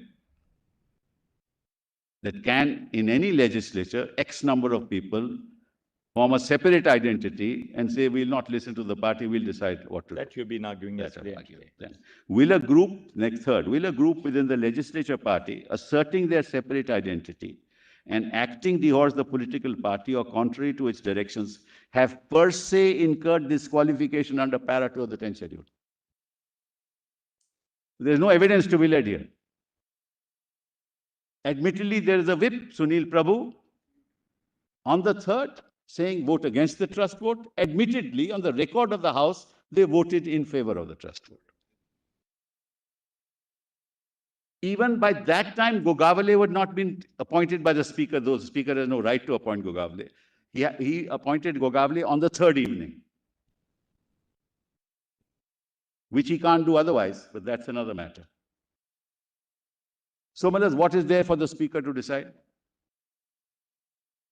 There's a violation. The vote is on the record. You're not usurping anything. You're only declaring. This question is incoherent. This issue is incoherent. What is the logical follow-up? Then No, the Speaker will say it's per se case. I'm sorry? Speaker will say it's a per se case. Yeah, I hope so. You are. I hope so, Malas. I hope so. That's a different matter. What you're trying to say in 3 is, in per se cases, Yes. should the court not decide? Yes, that's the point. That's That's what. why I put per se there, Malas, only for that reason. God. So it is incoherent. Malas, we have to ultimately persuade you, Malas, so we have to. I always say, without the court on your side, there's no point arguing. And the only way to have the court on your side is to be as reasonable as possible, though politics is essentially unreasonable. The art of politics is to make the unreasonable look reasonable. Necessarily. Politics can be very reasonable also. 3, will a group within the legislature party asserting their separate identity and acting dehorse the political party or contrary to its directions have per se incurred disqualification under paragraph 2. Then 4, can a group within the legislature party asserting their separate identity and acting dehorse the political party or contrary to its directions have the constitutional authority to alter the leadership of the political party in the House or the whip appointed by the political party in the House? Directly in issue. Because of those documents, Malas, I've shown to your lordships already that you are removed from Assam, you are removed as the chief whip, and I continue to be the party, and you are removed as lead. I continue to be the group leader. 5, given that an elected government should be allowed to serve its full term, this is now a constitutional premise, Malas, on the basis of which I've made this proposition. Given that an elected government should be allowed to serve its full term as a matter of constitutional law, can a group within the legislative party asserting a separate identity dislodge an elected government while proceedings for disqualification under the 10th schedule are pending, that is, before the Speaker decides on the issue of disqualification? Directly an issue. Well, what you are doing in this process is sidetracking the disqualification proceedings, toppling a government, and then saying, now my Speaker will decide.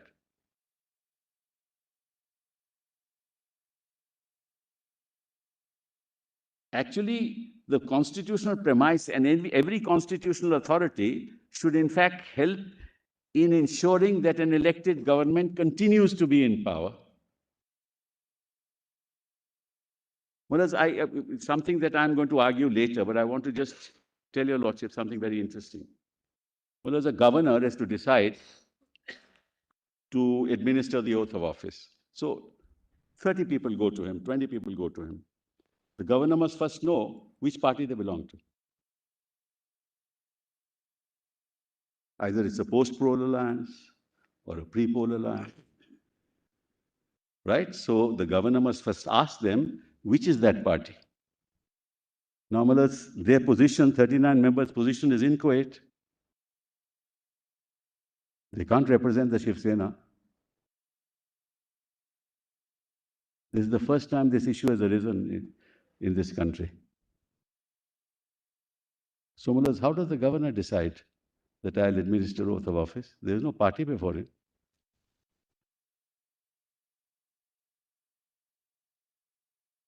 I'm just touching it, Mullahs. This is an issue that your Lordships will have to consider.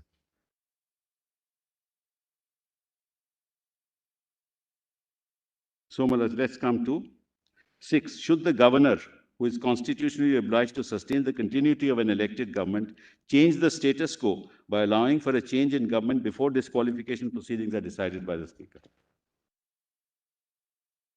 Then next, whether the governor can swear in as Chief Minister a person against whom a notice for disqualification has been issued by the Speaker acting as a tribunal under the 10th schedule and is pending adjudication. What is the impact of pending disqualification petitions on the ability of members to participate in a test of strength on the floor of the House when their vote would have the effect of toppling the government? I can understand in a situation, Mullahs, that really doesn't matter, the outcome would be the same. But here the hard facts are, their vote topples the government. So you have allegedly, according to me, a member who should be disqualified, voting to topple an elected government without the governor asking him which party you belong to. Without the governor, Mullahs, even finding out for himself. Or the governor saying, look, there are some disqualification petitions. By this, an elected government will be toppled. Let's stay our hands. We will not administer oath of office till the disqualification is decided. He can say that. Should he say that? Should he not say that? That's, Mullahs, an area where, Mullahs, your Lordships have never looked at, so to say. Well, obviously, it's premised on constitutional morality. Then, Mullahs, can a constitutional court, in a matter relating to disqualification under the 10th schedule, decide the matter on its own without referring the matter to the Speaker for decision? And if so, under what circumstances? This is directly what my Lord put to me, and we are aware of it. If the decision of the Speaker that a member has incurred disqualification under the 10th schedule relates back to the date of the action complained of, then what is the status of proceedings that took place during the pendency of a disqualification petition? Because it relates back, Mullahs, he is the Chief Minister. What do we do? Which is why the time is of the essence.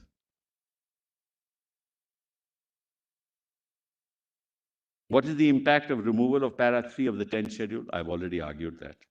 In what circumstances will the Speaker recognize the whip and the leader of the political party? I'm arguing that. What is the scope of powers of the Commission with respect to determination of a split? That's something I'll argue later. This is, Mullahs, according to me, the issues that your Lordships might wish to look into. Now, Mullahs, kindly have a look at my overview document, which is, Mullahs,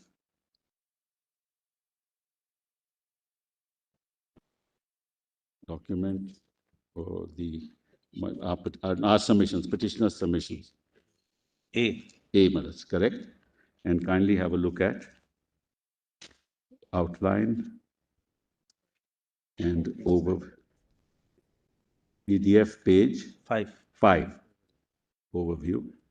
Malas, your lordships may skip that. I want your lordship straight away to take you to the issue of the whip. Chapter 7. Yes, of whips and the role of political parties. Which portion? This is at PDF page 70, Malas. No, which file? Of the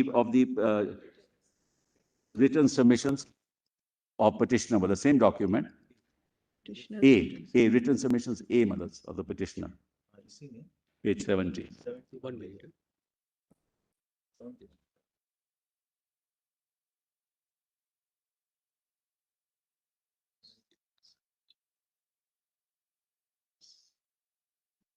I hope to finish today, Malas, so that I don't take too much of your lordship's time.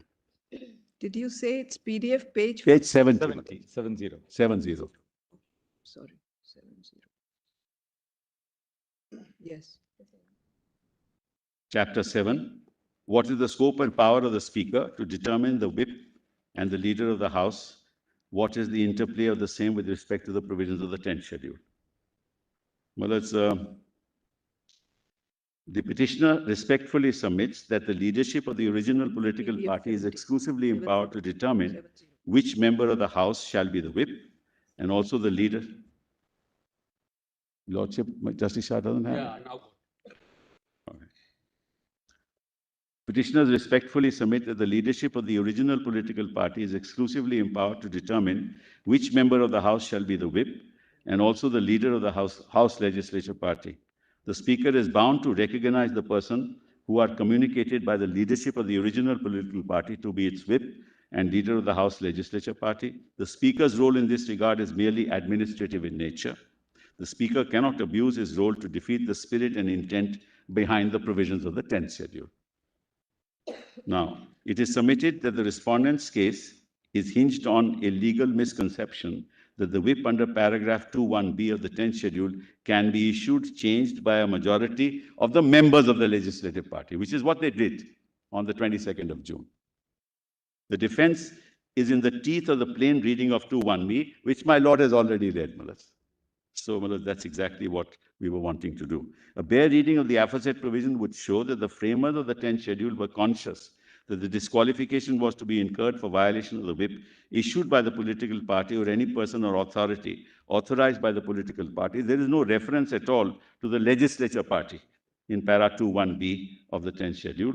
This distinction between political party and legislative party is also borne out from a reading of paragraph 1(b) and 1(c) of the 10th schedule, which brings out the difference between the meaning ascribed to the legislative party and the original political party. The respondents in defense have sought to intermingle the definition of political party with that of the legislative party, and have sought to extrapolate the legislative party in the place of a political party in 2(1)(b). It is further submitted that para 1 of the 10th schedule makes a clear distinction between the term legislature party and original political party. The term legislature party is defined as the group consisting of all the members of that house for the time being belonging to that political party. And the term original political party is precisely defined as the political party to which a member belongs. Further, the definition makes it clear that the said term is specifically defined for the purposes of 2(1) of the 10th schedule.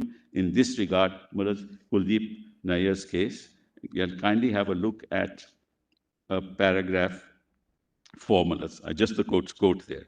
Authorities are certainly not wanting, which indicate that courts should interpret in a broad and generous spirit the document which contains the fundamental law of the land or the basic principles of government. Nevertheless, the rule of plain meaning or literal interpretation described in Maxwell's interpretation of statutes as the primary rule could not be altogether abandoned today in interpreting any document. Indeed, we find Lord Evershed, the length and detail of modern legislation has undoubtedly reinforced the claim of literal construction as the only safe rule.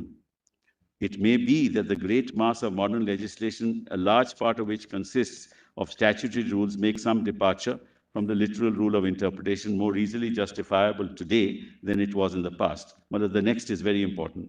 But the object of interpretation and of construction, which may be broader than interpretation, is to discover the intention of the lawmakers in every case. C. Crawford, the object can obviously be best achieved by first looking at the language and used in the relevant provisions. Other methods of extracting the meaning can be resorted to only if the language used is contradictory, ambiguous, or leads really to absurd results. This is an elementary and basic rule of interpretation as well as of construction processes, which from the point of view of principles applied, coalesce and converge towards the common purpose of both, which is to get at the real sense and meaning, so far as it may be reasonably possible to do this, or what is found there laid down. The provisions whose meaning is under consideration have therefore to be examined before applying any method of construction at all. And 2.1a and 2.1b makes it very clear. Violation of the whip and voluntarily giving up membership. And Mullahs, your lordships with experience knows what act amounts to voluntarily giving up membership. We endorse and reiterate the view taken in the above quoted paragraph in the judgment. It may be desirable to give a broad and generous construction to the constitutional provisions, but while doing so, I'll just read this, to the rule of plain meaning or literal interpretation, which remains the primary rule, has also to be kept in mind. In fact, the rule of literal construction is the safe rule unless language used is contradictory, ambiguous, or leads really to absurd results. I'll continue after lunch.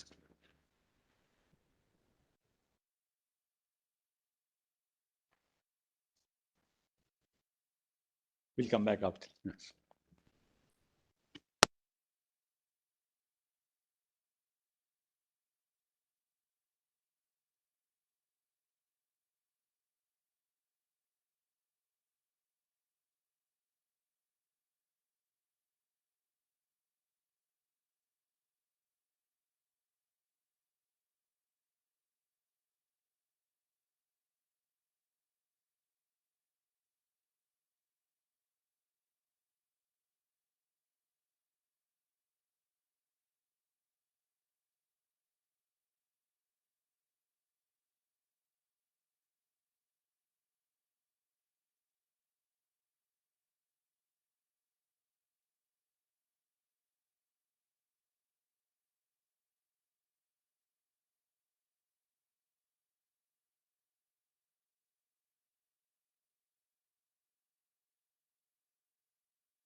The thing, you're not the only person who's feeling hot in the court. We agree with you. We have to start the ACs. Yes, Malaz, your lordship should, Malaz. Mr. Maninder Singh, is it the heat of the weather or the heat of Mr. Kapil Sibal's arguments? Both together. Only light. This is the generosity of the bar, Malaz. That's all I can say. We'll start the ACs. Malaz, I was reading PDF 72. And Malaz, I was at the end of the paragraph. I was reading now para 174. 174. Yeah, 174. At PDF page 72. Yes. It is submitted that Parliament in its wisdom had used the term political party under the provisions of 21B, wherein a member attracts the disqualification for going against the wishes or directions of its political party.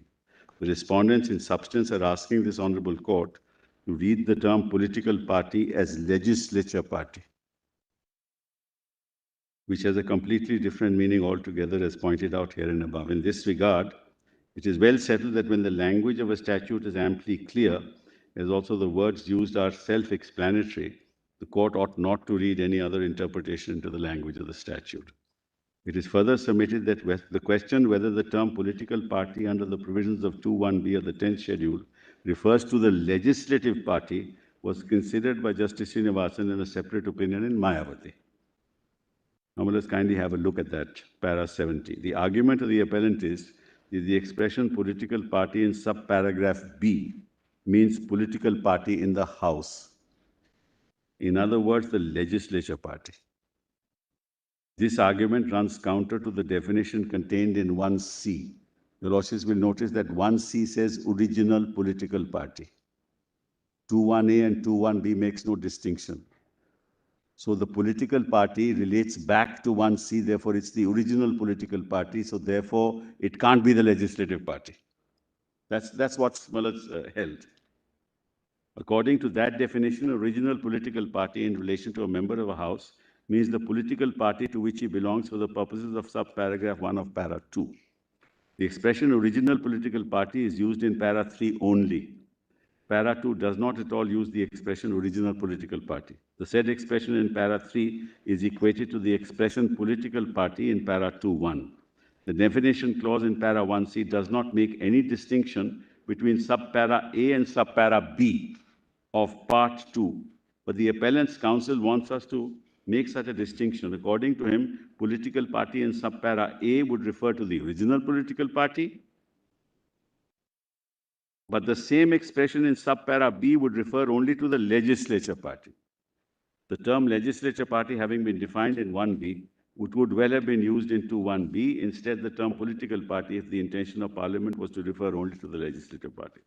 There's another feature in 3B which negatives the appellant's argument. According to 3B, from the time of the split in the original political party, such as the one referred to in the first part of the para, the faction referred to therein shall be deemed to be the political party to which the member concerned belongs for the purposes of subparagraph 1 of para 2, and to be his original political party for the purposes of para 3. The entire subpara 1 of para 2 is referred to therein, meaning thereby both clauses A and B of subpara 1, and no distinction is made between the two clauses. Hence, for the purposes of clause A as well as clause B, the faction referred to in the first part of para 3 shall be deemed to be the political party mentioned in subpara, and the same faction shall be deemed to be the original political party mentioned in para 3. It is thus clear that political party in clause B of subpara 1 of part 2 is none other than the original political party mentioned in 3.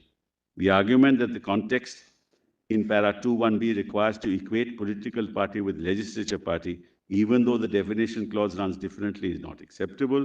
A reading of subparagraph B and the explanation of 2.1 places the matter beyond doubt that the political party in subpara B refers to the original political party only and not to the legislature party. According to the explanation, for the purpose of the entire subpara, an elected member of the House shall be deemed to belong to the political party, if any, by which he was set up as a candidate for election as such member. Certainly, the legislature party could not have set up the member concerned as a candidate for election.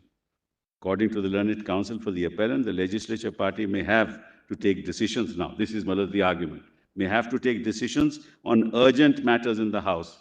And as it represents the original political party in the House, whatever direction is issued by the leader of such legislature party must be regarded as a direction issued by the political party. There is no merit in this contention. When the provision in the Constitution has taken care to make a distinction between the legislature party and the original political party, and prescribe that the direction should be one issued by the political party or any person or authority authorized in this behalf, there is no meaning in saying that whatever the leader of the legislature party directs must be regarded as that of the original political party. It squarely answers the argument. Their argument is, we are 38, we are therefore the political party. So 38 people in the Legislative Assembly as members can't be the political party. They are the legislative party, members of the legislative party. The reason is not far to seek. Disqualification of a member elected by the people is a very serious action. And before that extreme step is taken, it should be proved that he acted contrary to the direction issued by the party which set him up as a candidate for election. Then, they go to Holohan. We don't have to go there. We've already now come to 176.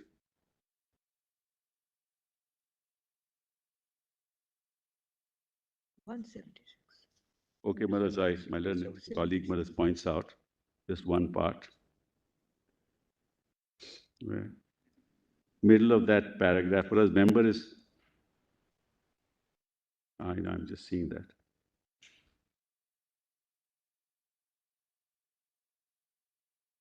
Yes, it says, the said object would be achieved if the disqualification incurred on the ground of voting or abstaining from voting by a member is confined to cases where a change of government is likely to be brought about or is prevented, as the case may be, as a result of such voting or abstinence, or where such voting or abstinence is a matter which was a major policy and program on which the political party to which the member belongs went to the polls. For this purpose, direction given by the political party to a member belonging to it, the violation of which may entail disqualification thereto, would have to be limited to a vote on a motion of confidence and no confidence in the government, or where the motion under consideration relates to a matter which was an integral policy and program of the political party, on the basis of which it approached the election. Now, let us kindly come to 176. It is humbly submitted that the interpretation sought by the respondents is accepted. If the interpretation sought by the suspected, the same would result in a far-reaching consequences and would destabilize the framework of the party system by taking away the powers assigned to a political party to prevent defections within. This reading would negate the meaning ascribed to 2(1)(b) of the 10th schedule, as well as defeat the entire purpose of insertion of the 10th schedule to curb the menace of defection. The entire edifice of our parliamentary democracy is based on a party system. A candidate is chosen by the elected on the symbol of the political party. The legislature or the legislature party is only a product of the political party. My Lord, the Chief Justice just articulated that earlier. The legislature party is the species and the political party the genus. There is an umbilical cord which links the political party and the legislature party. The actions of that umbilical cord cannot be out of line with the objective of the political party. In Kyoto, this court said the following. Well, this is important. But a political party functions on the strength of shared beliefs. Its own political stability and social utility depends on such shared beliefs and concerted action of its members in furtherance of those commonly held principles.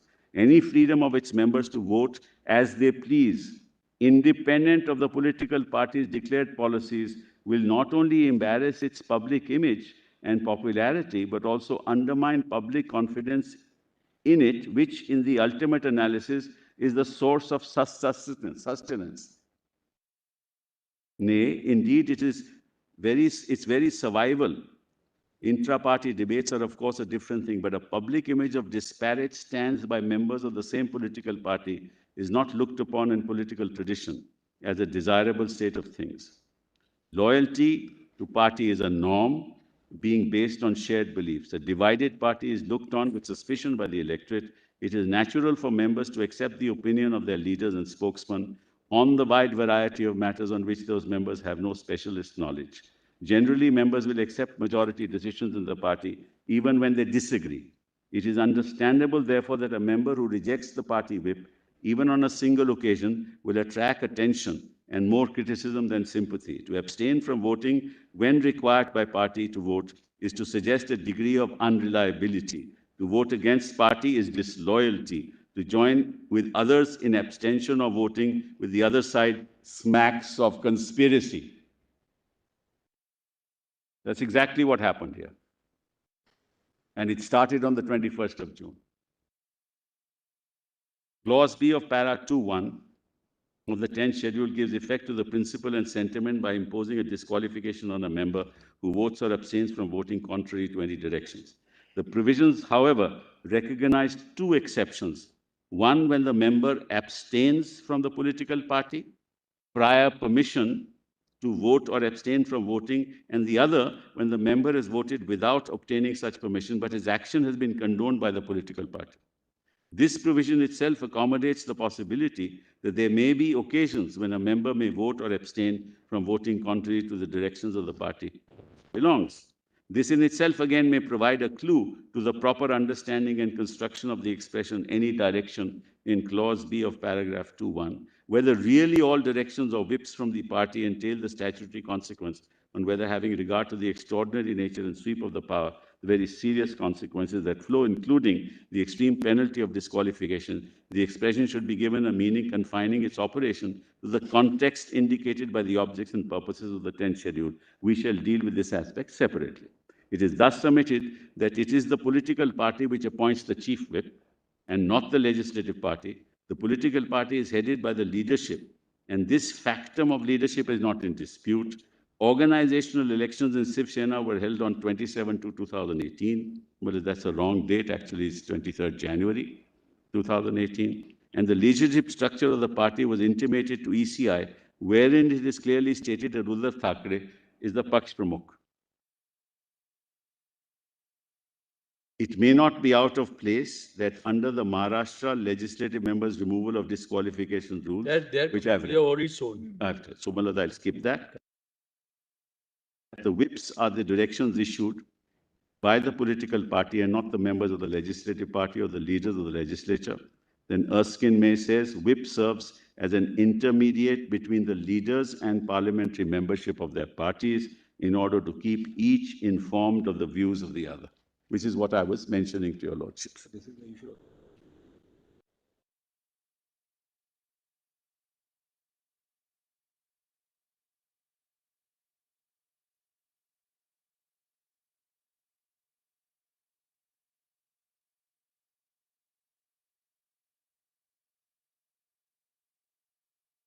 Made great efforts to bring their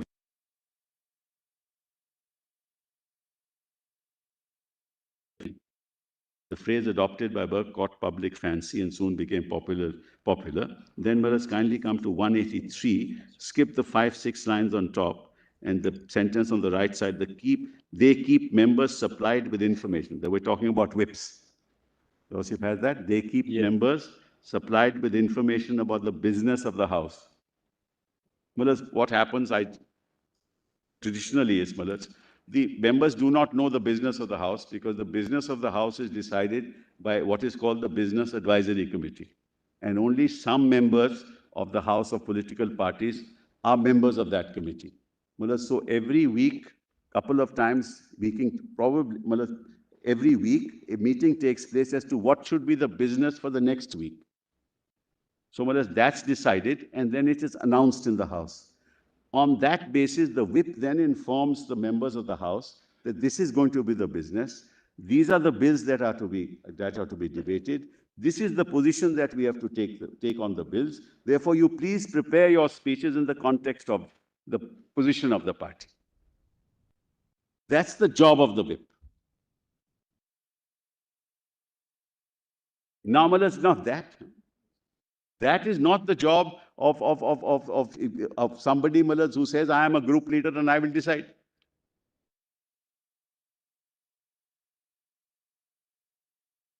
That is why the whip is appointed by the political party, for that very reason.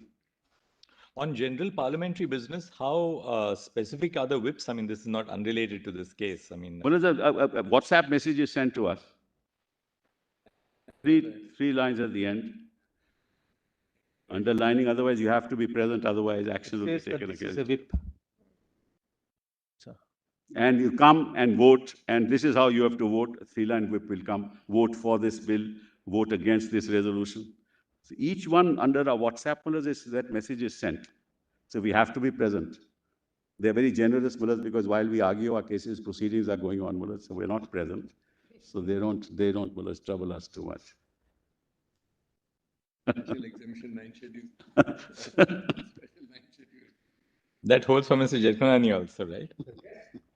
Well, my personal opinion, this is my personal, I don't want to say it.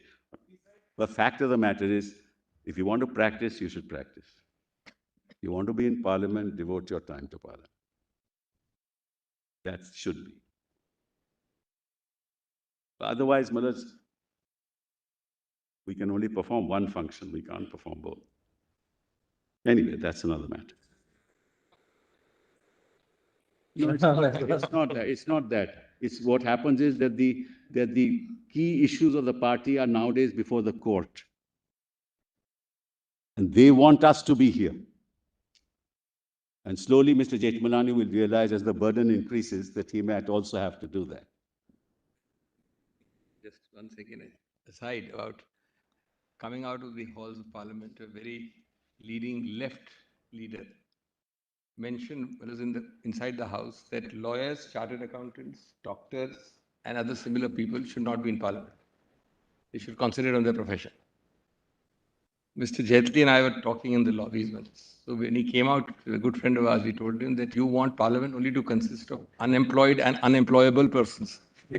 Don't say that. Don't say that publicly. This is what happened. He said it generally for a lot of us. He says, I'm taking his example. He said it for a large class of professionals, not lawyers alone. Yeah.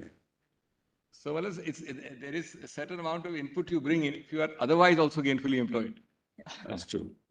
But lawyers in many jurisdictions are not allowed to do both things. That's also true, but that's neither here nor there. The keep members supplied with information about the business of the House and enforce party discipline, being constantly in touch with the members in the lobbies of the House, the whips acting as intermediaries between the leaders and the rank and file of their parties, keep the former in touch with the currents of opinion, not only within their own party, and thereby nip the incipient revolt in the bud, but also to some extent with other movements of opinion inside the House. And it is through the whips that members of a party come to know about their leaders' views and the plans into which the leader thinks it is necessary or expedient to initiate them. The whips are the active agents within the parties, a channel of communication whereby one party negotiates with another concerning topics of debate or conduct of business in the House. In the handbook of the working of the Ministry of Parliamentary Affairs, the background of origin of whips is noted in this regard. It is stated that whips who are drawn from various political parties are vital links in the internal organization of parties inside the legislature. The expression whips is derived from the, we don't have to go into that.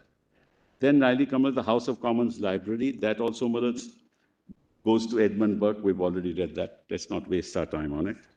Then kindly see further, para 186. Further is elucidating the duties of the whip. It is stated as follows. The primary role of the chief whip is to get the government's business through Parliament, and in particular to secure the government's majority in votes on its legislative and policy programs. The duties of the whip include keeping MPs and peers informed of forthcoming parliamentary business, as I told your lordships, maintaining the party's voting strength by ensuring members attend important debates and support their party in parliamentary divisions, and passing on to the party leadership the opinions of backbench members. The note also relies upon Roger and Walters. Let's leave that. Kindly come to the Law Commission. This is very important. Page 1, para 188. The Law Commission recognized the importance of the whip necessarily by abiding by the whip and observed in para 3.4.4 as follows. Necessity for abiding by the whip.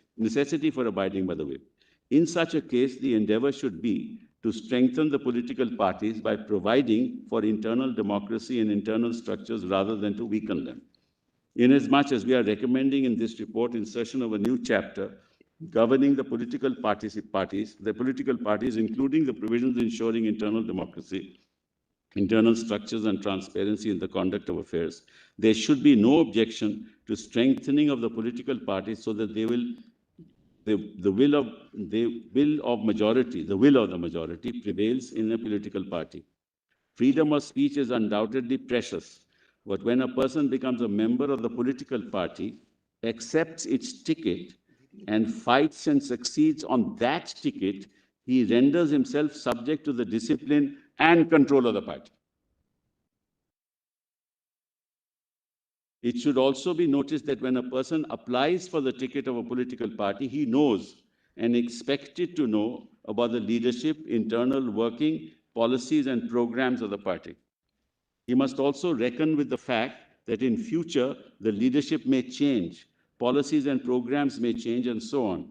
If he, with his eyes open, applies for and obtains the ticket and contests and wins on that basis, he cannot plead later that he does not agree with the leadership or policies of the party.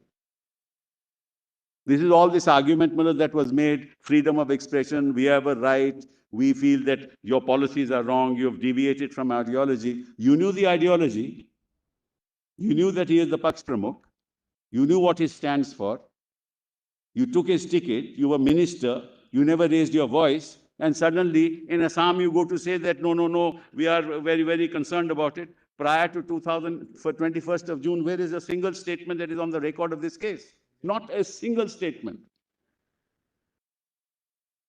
That's because you got lured into it. That you thought that maybe by using your majority in the legislature, you could actually topple the government and become the chief minister.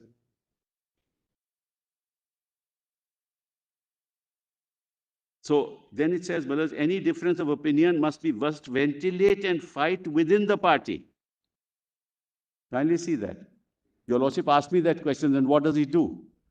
He has to ventilate it within the party, call a meeting. Then, more important, the membership of the House does not become his private property, nor can he trade in it.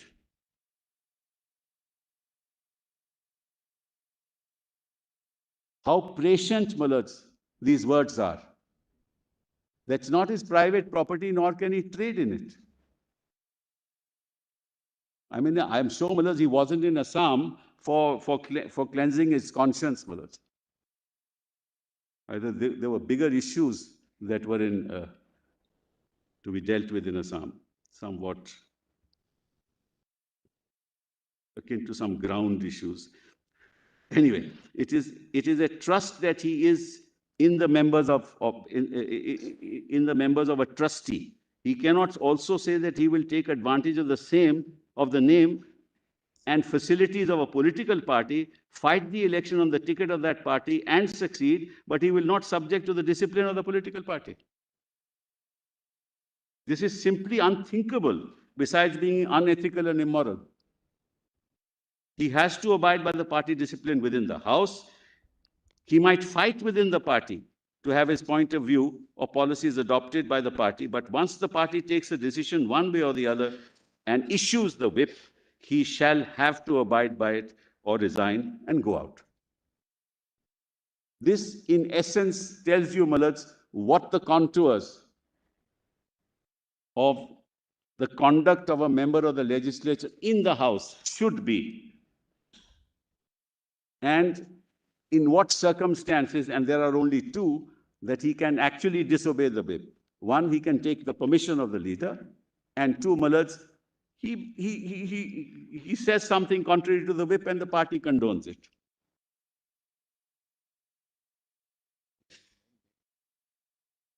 And this Law Commission report led to the 91st Constitutional Amendment, deleting paragraph 3.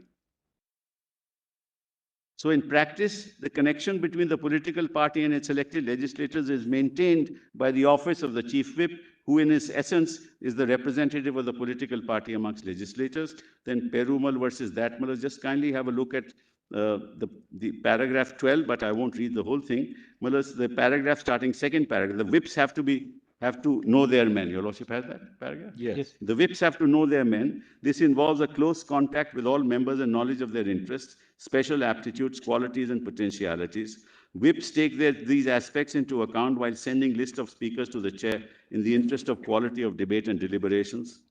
They keep members. No, I cannot go to the speaker. No member of the legislature can go to the speaker in Parliament, Rajya Sabha or Lok Sabha, that I want to speak. He has no choice in the matter.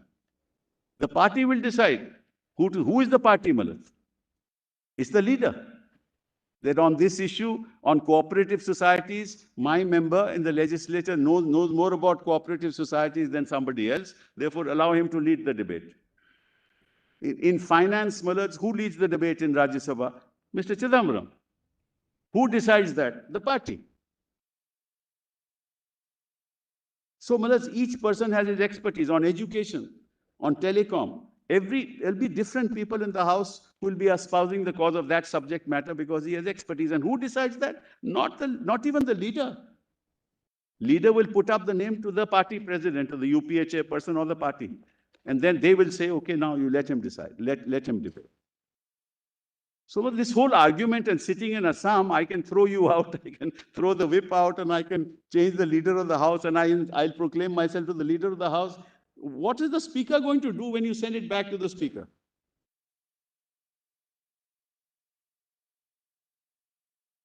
And this realization dawned 2 years afterwards, when he was he was a minister and all that. So being constantly in touch with the members of lobbies of the House, the whips acting as intermediaries between the leaders and the rank and file of their parties, keep the former in touch with the current opinion, not only within their own party and thereby nip the incipient revolt in the bud, but also to some extent with other movements of opinion. And it is through the whips that members of a party come to know about their leader's views and the plans into which the leader thinks it necessary expedient to initiate them. The whips are the active agents within the parties, a channel of communication whereby one party negotiates, and I'll leave that out. Then, kindly come to the next paragraph, para 13. The chief whip is the eyes and ears of the leader of the party, so far as the members are concerned. He conveys the wishes of the leader to the members of the party and keeps the leader informed of the current opinion in the party, as also the moods and inclinations of individual members when these deserve special notices. During sessions in his capacity as advisor to the leader, he normally meets the Prime Minister not only on one set interview daily, but also several times in the course of the day for brief consultations. Why, what happens is there is hangama in the House. People are going to go to the well. You immediately have a meeting with the leader. What should we do? Because the House is adjourned for 15 minutes, 20 minutes, half an hour. You go back to the leader, you have a quiet meeting with us. The whip will have a quiet meeting. A decision will be taken, conveyed to the legislature. So to say, that I am 40 members of the legislative party, I can do what I like, I'm a separate group, I'm a separate entity, I can remove you, it's unthinkable in parliamentary democracy. Unthinkable. And this per se, that's why I use the expression per se, is voluntarily given up membership of the party, per se. Apart from making the House and keeping essentials for transaction of business, the Chief Whip has the whip hand in shaping the course, tone, and tenor of debate on special occasions, for he selects the speakers from his party and hands over a list to the speaker for facilitating the process of catching his eyes. The responsibility of keeping everybody at his post and keeping his party united, strong, and well-knit falls on him. He selects members for the select committees and other parliamentary and government assignments, keeping in view the background, experience, aptitude, qualifications of members of his party. This gives him, supposing a select committee is to be formed and a person to be nominated. Who decides that? If 40 members of the House will say, no, because we are 40, we nominate this person? No. The whip will tell the speaker that this is our nominee on this select committee or this joint committee or the standing committee. So this gives him wide power of patronage, which comes handy in keeping with party members amenable to his influence. It is thus clear from a reading of the aforesaid that the whip forms an important link, an umbilical cord between the political party and the legislators. The whip enforces the directions of the political party. Then, my lords, there is a discussion about how the term political party as well as actually was not there in the Constitution earlier, or not Constitution, even otherwise was not there in a statute. Then was 29A of the representation. I don't have to go through the history, Mullahs. We are short of time, and I don't want to, Mullahs, take time unnecessarily. My learned friend can, if he wishes, to deal with some of this. Then, Mullahs, kindly come to.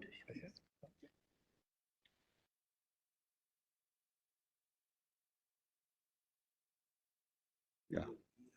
Mullahs, there is a judgment of this court in 2018, volume 9, SCC. 2018 9 SEC, page 100. This is Sailesh Manubhai Parmar versus Election Commission of India.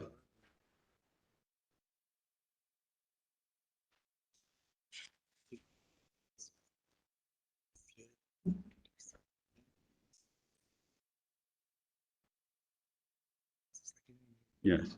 Mullahs, in this case, Mullahs, they wanted to introduce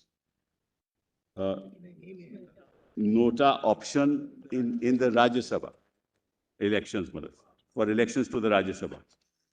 Mullahs, in that context, Mullahs, at page 116, the judgment starts at 100. I just read one paragraph, paragraph 19 at page 116.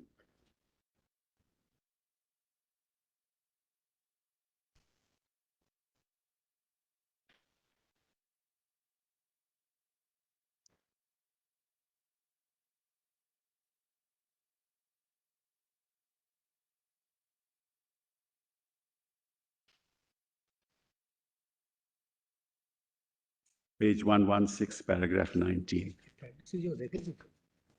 Yes, we all are. Yes, no, I'll just read it. The aforesaid passages throw immense light on the distinction between direct and indirect elections, and especially on the concept of indirect election, which encompasses proportional representation. There is voting by open ballot, and it has been so introduced to sustain the foundational values of party discipline and to avoid any kind of cross-voting, thereby ensuring purity in the election process. They have been treated as core values of democracy and fair election. It is worth to note that in a voting for members of the Council of States, the nature of voting by an elector is a grave concern. It is because if in such an election, there is a party whip, and the elector is bound to obey the command of the party. The party discipline in this kind of election is of extreme significance. For that is the fulcrum of the existence of political party. It is essential in a parliamentary democracy. The thought of cross-voting and corruption is obnoxious in such a voting. In this context, we may refer with profit to the then para, Mullahs, 22 at page 118. 23 actually. No, let's deal with 20. So we have to cut out this thing. Time is short. 23 at page 118.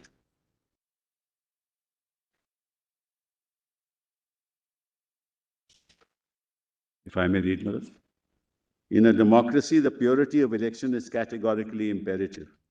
The democratic body politics, as has been held in Manoj Narula, stipulates that the quintessential idea of democracy is abhorrent to corruption and law's emphasis on prevalence of genuine orderliness, positive propriety, dedicated discipline, and sanguine sanctity by constant affirmance of constitutional morality, which is the pillar stone of good governance. The purity of democracy does not withstand anything that has the potential to create an incurable chasm in the backbone of a democratic setup. The law is meant to eradicate the same. When one analyzes the exercise of choice nota in the voting process of the Council of States, where open ballot is permissible and secrecy of voting has no room, and further where this discipline of the political parties matters, it is clear that such choice will have a negative impact. That's all, Mullahs, that I wish to state. The Mullahs coming back to So I skip that. And I come, Malas, now to, I have dealt with the facts now, Malas. And no, I don't want to take too much time now.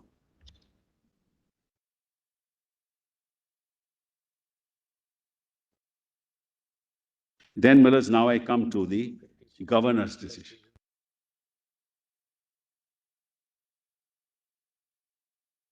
Chapter 9. Yes, Malas, chapter 9. I'm not going to intra-party decisions, Malas. I'll just save time. Come to chapter 9.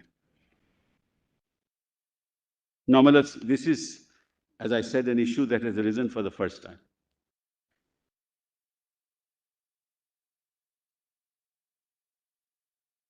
A member of the BJP, along with...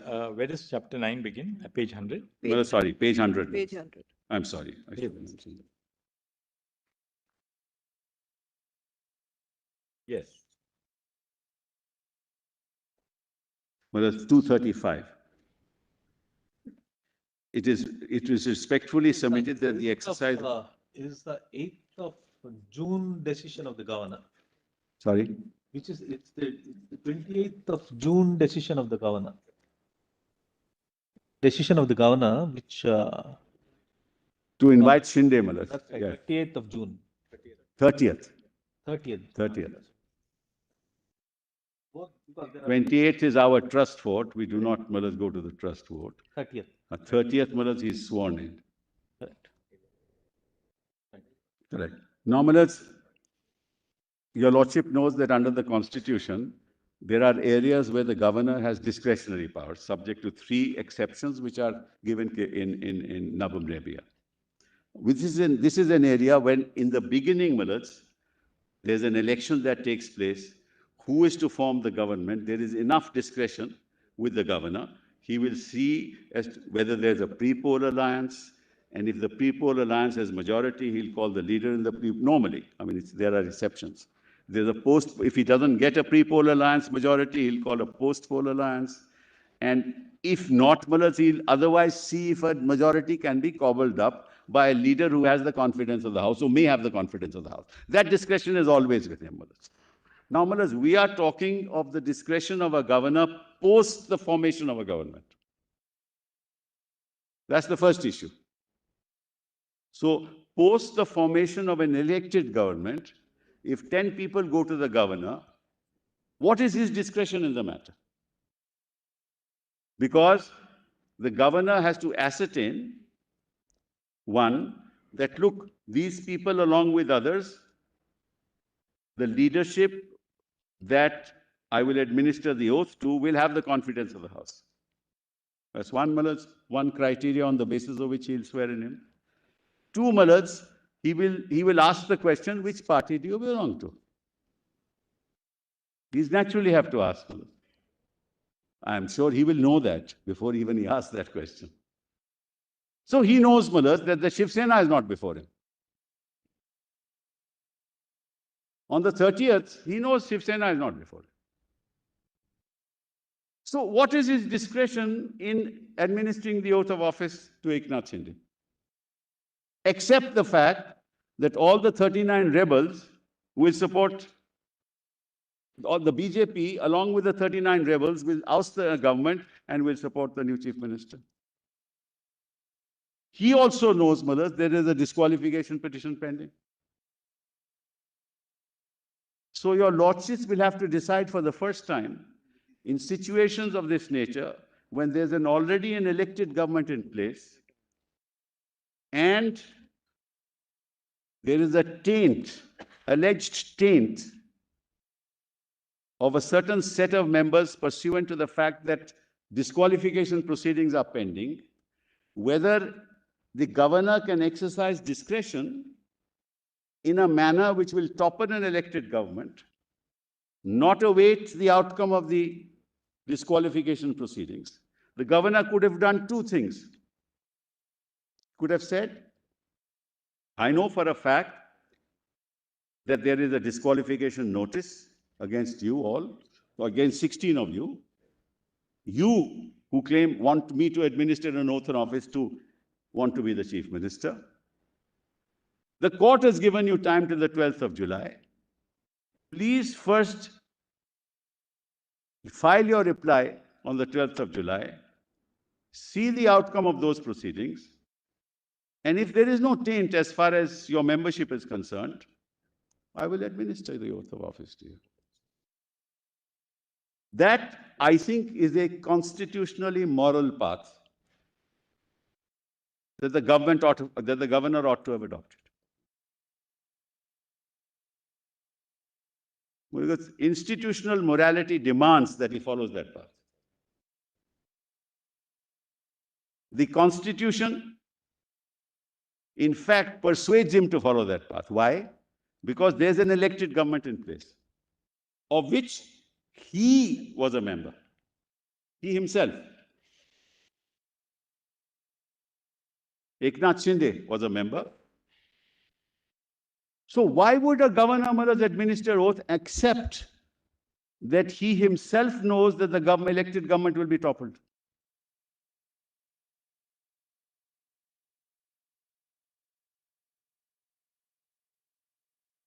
That's a very serious matter, according to me, Malaj. You looked at the Sarkaria Commission report, Malaj, your lordships will find no such eventuality, Malaj, considered.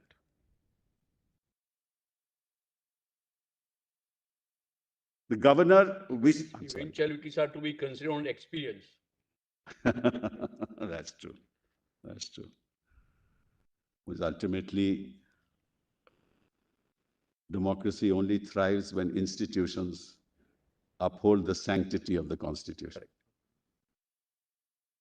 And quite frankly, Malaj, and this is again my personal opinion, no court, no institution should balk from that, should withhold its hands from that.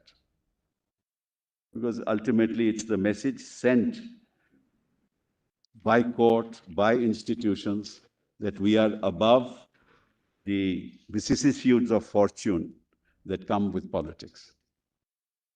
That's the only way, Malaj, to gain respect within the public and to uphold the values for which our forefathers gave us this republic. But unfortunately, that's not to be. So, Malaj, here there is a big conundrum, very big conundrum. So first, Malaj, the 27th order, the 29th order, then the governor. Even the governor could have stopped it. When he even chose not to stop it.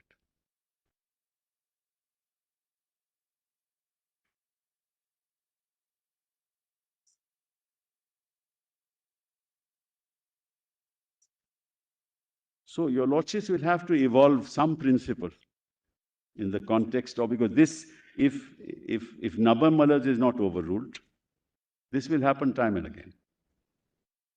And the governor will play, I'm sorry to say, Malaj, I have seen the governor, it happened in Arunachal. Played ball.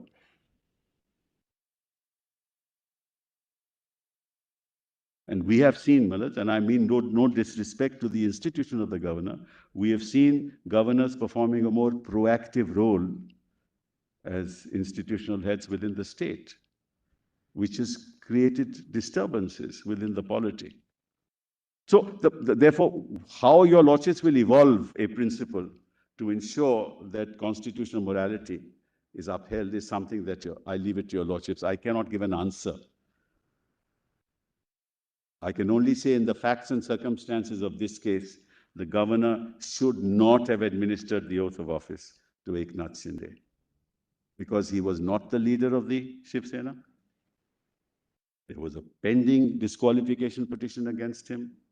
He belonged to the Shiv Sena, but had dissociated himself with the Shiv Sena.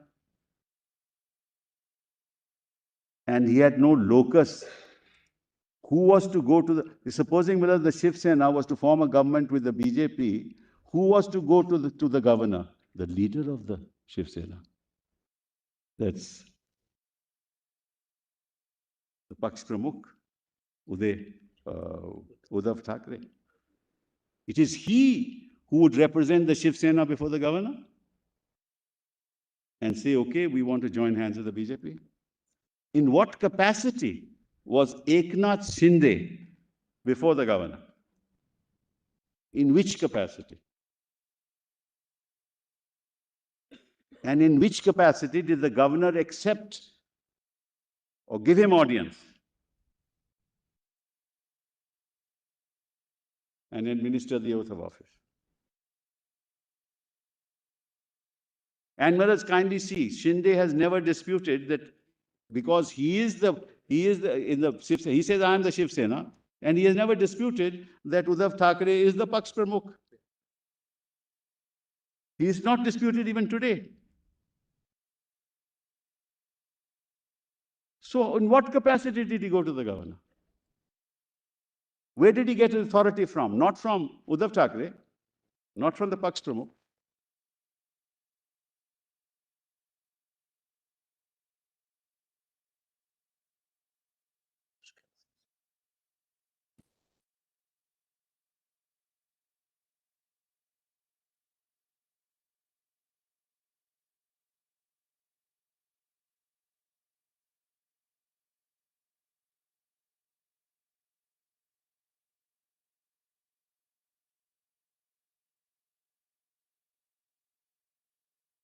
Yes. In fact, Maharaj, what the governor does in this process, it revives the concept of a split and allows it to be alive before him, even though para 3 has been deleted. Gives it legitimacy.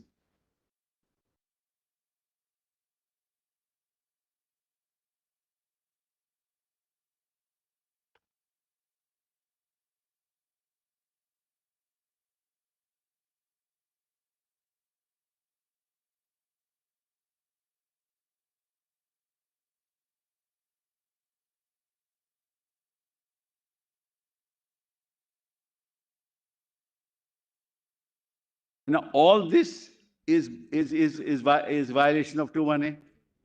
All this per se, Maharaj. What is the speaker to decide? From the 21st of June, right up to 30th of June when he's sworn in, each act amounts to voluntarily giving up membership of the party. Each act.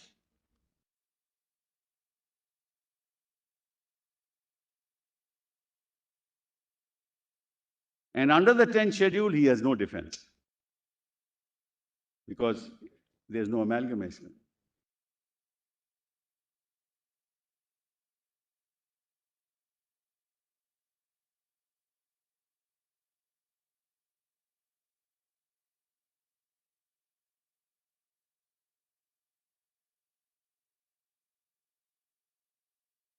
May I, Malaj, Your Lordship, my Lord, the Chief Justice asked me a very pertinent question, Malaj, as to what a person should do if he's unhappy. Malaj, and actually the answer lies in a judgment of the Election Commission, Brahmanand Reddy, which was, Malaj, came up in SLP to Supreme Court. SLP was dismissed.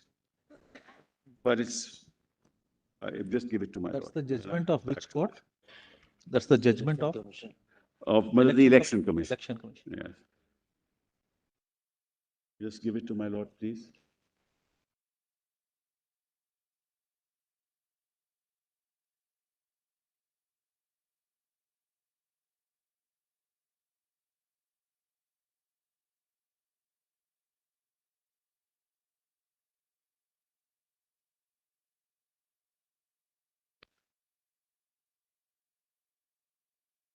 Malaj,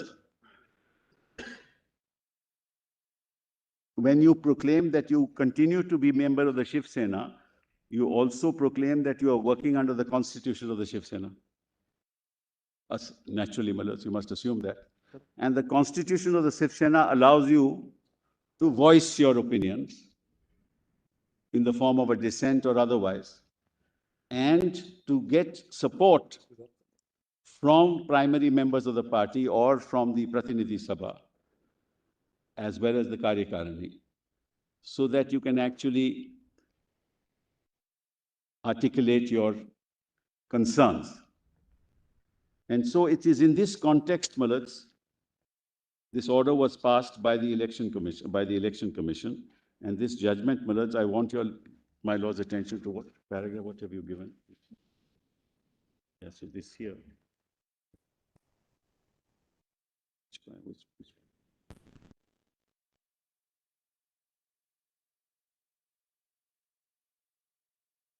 72, Malats. Yes.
Malas had a couple of questions for me. There are just two things. Much of the submissions, I don't know whether they will join issue with you. Yes. Straightforward from the interpretation of the constitution and the provision. Two aspects, one relating to the leadership issue, which is staring in the face of the speaker at least. That is one aspect of the matter. How does one deal with it? Other is? That's what is staring in the face of the speaker. Yes. Leadership issue. Yes. Particularly in the context of the legislators. Correct. Now, another aspect I want your exposition on that is that legislators double up as the political leaders in every district. Yes. They are the same legislator. Yes, yes. Here he is a legislator. In a district, he is a leader. Yes. And normally we all know that in the district, the legislators are the top leaders. Correct. Invariably. Correct. An MLA in a district is not. Correct. So therefore, he wears the hat of a political leader. And he comes into the legislative assembly and he is a legislator there. Yes. So therefore, he in a way represents the political perspective also. Sure. While he is performing the function of a legislator. Sure, sure. So therefore, the question arises as to how, whether there's some kind of an overlap with respect to the position of a legislator as a person representing the political part of the political party. Yes. At what stage and what is the test to determine it? Sadiq Ali is in a different context. But of course, substantially, what you have told us that the batting order or for the speaker is first to determine the 10th schedule issue. But in the context of these two factors, I just wanted your... Well, what happens is, I tell your lordships, I represent a particular assembly constituency in a state. The nature of that constituency may be entirely different from the nature of another constituency 100 miles away. The nature of issues may be entirely different, Mullahs. As your lordship knows, Mullahs, the spread of the other backward classes and constituencies are different in different states, different in one state also. The nature of the population, the SC/ST may be more, SC may be less, backward may be more. Mullahs are highly complex issues. But when you come to the legislature, you're not looking at your constituency. You're looking at the issues of the state and the politics of the state in the context of including the nature of the problems that you may face in your constituency. So, Mullahs, in fact, the interests of the legislature, when it comes to the interests of the state, are subjugated. The interest of his district or his particular parliamentary constituency is subjugated to the larger interests of the state. That's why it's the whip who decides what should be done, what should not be done. But you are right, there is an element of interplay, Mullahs. But he can't, on the context of that element in his own interest, his constituency, say that I will not obey the whip of the party. That's the nature of the animal, Mullahs. And therefore, Mullahs, he has to do that.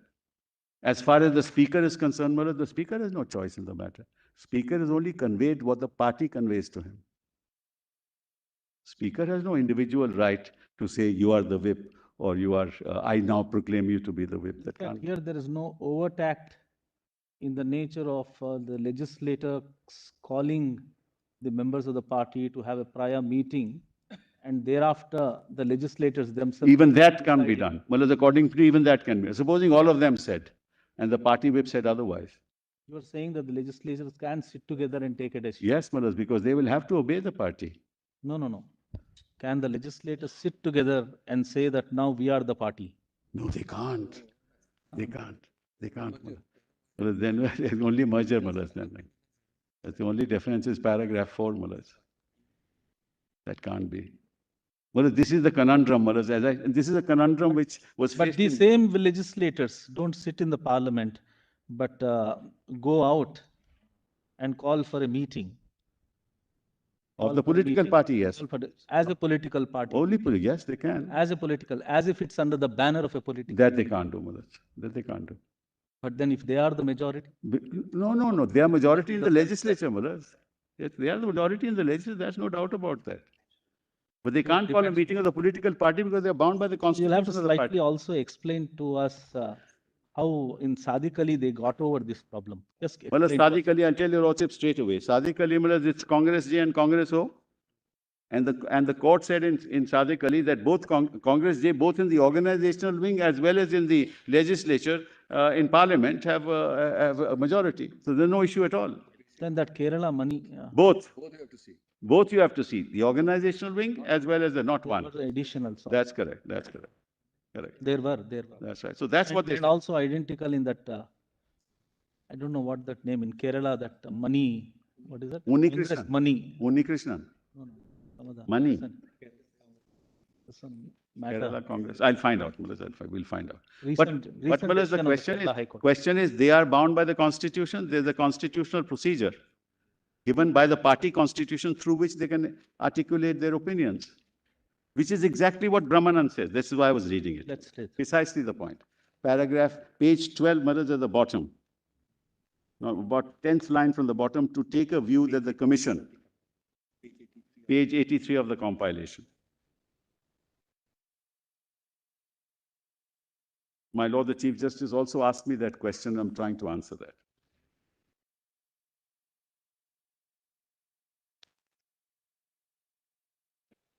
Page 83, Maharaj, about 10th line from the bottom of that paragraph, to take a view that the commission, Lordship has that?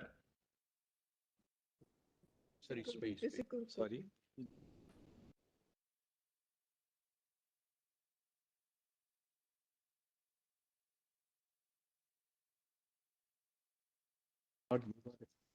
I was just thinking. Okay. You can mail it to the court master. They will mail it to us. There was some problem in email going to the court. Therefore, I could not. Yes, even the airdrop is not coming. You see. Some signal issue. Which paragraph?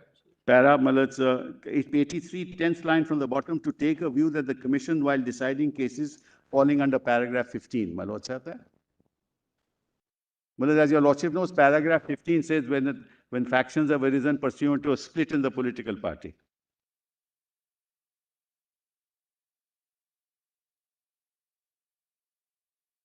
(72) at 83, Maharaj. To take a view. My Lord, the Chief Justice has that? Yes. To take a view that the Commission, while deciding cases falling under paragraph 15 of the Symbols Order, should not be concerned with the party constitution, would be to introduce utter chaos in the functioning of the political parties in the country, and the operation of the Symbols Order would be rendered a plaything between the various shades of opinion or groups in the political party. It cannot be gainsaid that a group claiming to be a particular party must abide by its own constitution, Yes. which imposes contractual obligation on its members unless it is shown that a clear impasse had been reached where the functioning of the party could not be carried out in accordance with its own constitution. To ensure a healthy standard of political life, the Commission should not lay down any procedure which will make it easy for the established political parties to break up at the slightest pretext. The Commission considers that a group or section which wants to form a rival group within a party must declare itself a rival group and assert that there has been a split in the party. It must show that it has exhausted all the remedies available to it under the constitution of the party to assert its majority, but that the other group has frustrated its efforts whimsically or capriciously and is not itself functioning in accordance with the provisions of the constitution of the party or democratic norms. The rival group must also show that it has no alternative but to come to the Commission to establish its majority in the party. So the answer, Malas, to the question is, you have to, under the constitution, go to the party. Make all efforts. Raise your voice, articulate your opinion. Get a membership of a substantial number of members of the party. They may not be a majority, even minority of the party with you. Claim then that there is a split in the party. attempt to change the leadership. You can't do that. If you can muster up majority, Mullahs, you will become the party. If you can't muster up majority, Mullahs, then you say there's a split in the party. Then the election commission will decide who gets the symbol. And that also from a future date, Mullahs. Now, Mullahs, the question here, unfortunately, is there is no meeting of any party.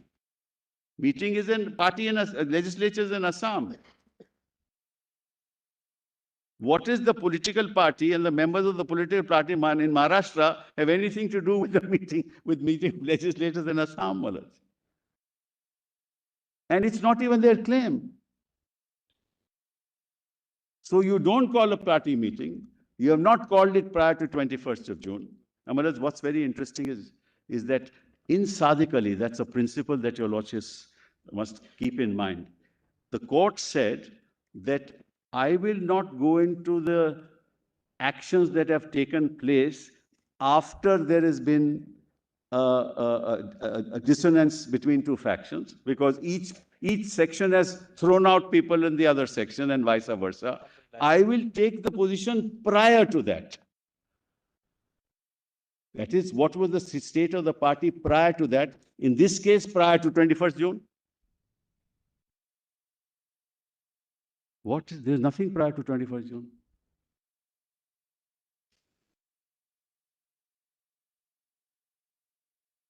There is no split. There is no attempt to split. There is no talk of split. So, Mullahs, how does paragraph 15 come in? Paragraph 15 comes in only when there are two factions pursuant to a split. There is no case of a split.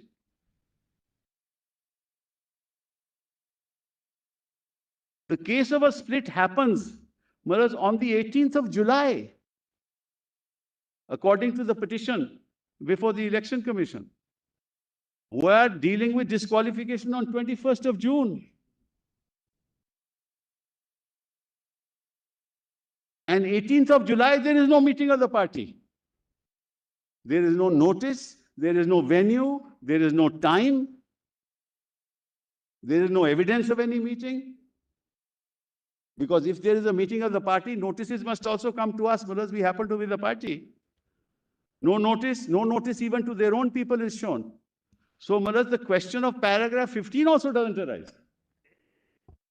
That we'll argue at 3:30, but this is the problem.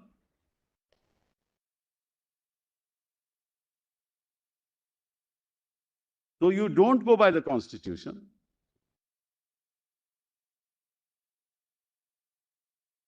You don't claim to have a split. You say the legislative party, or 30 of them, 38 of them are the political party. And then, Mullahs, you go with the BJP and get yourself anointed as the Chief Minister of the state. Now, I'll quickly go through, Mullahs, what I have said so that finish it. I'm at para 235, Mullahs.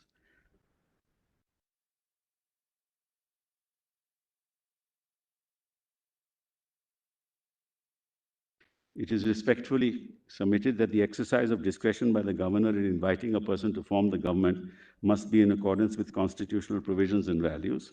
While democracy and rule by majority is part of the constitutional scheme, the prohibition on defection is equally a constitutional mandate.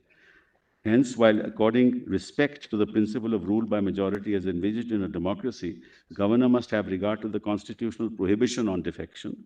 Consequently, the governor is duty-bound to refuse to recognize a majority that has been secured through unconstitutional means. The scope of judicial review of the exercise of discretion by governor would necessarily extend to ensuring that the discretion was not exercised in a manner that disregarded the constitutional methods of securing the right to govern. But that decision of the governor is justiciable. All decisions of the governor are justiciable. So whether he could have administered an oath of office or not, in the context of the facts before you, is a matter, that is to be decided by your lordships. And if that decision goes, everything goes.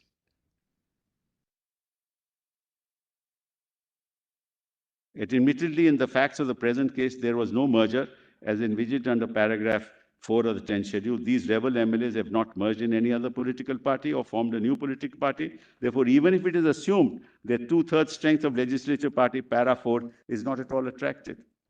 The president of the Shiv Sena, Uddhav, had publicly and admittedly not aligned, supported the BJP. In these circumstances, the satisfaction of the governor for the purposes of calling upon respondent number 4 to be chief minister, as the head of 39 rebel MLAs of Shiv Sena, which is not endorsed by the Shiv Sena political party, is by itself ex facie unconstitutional.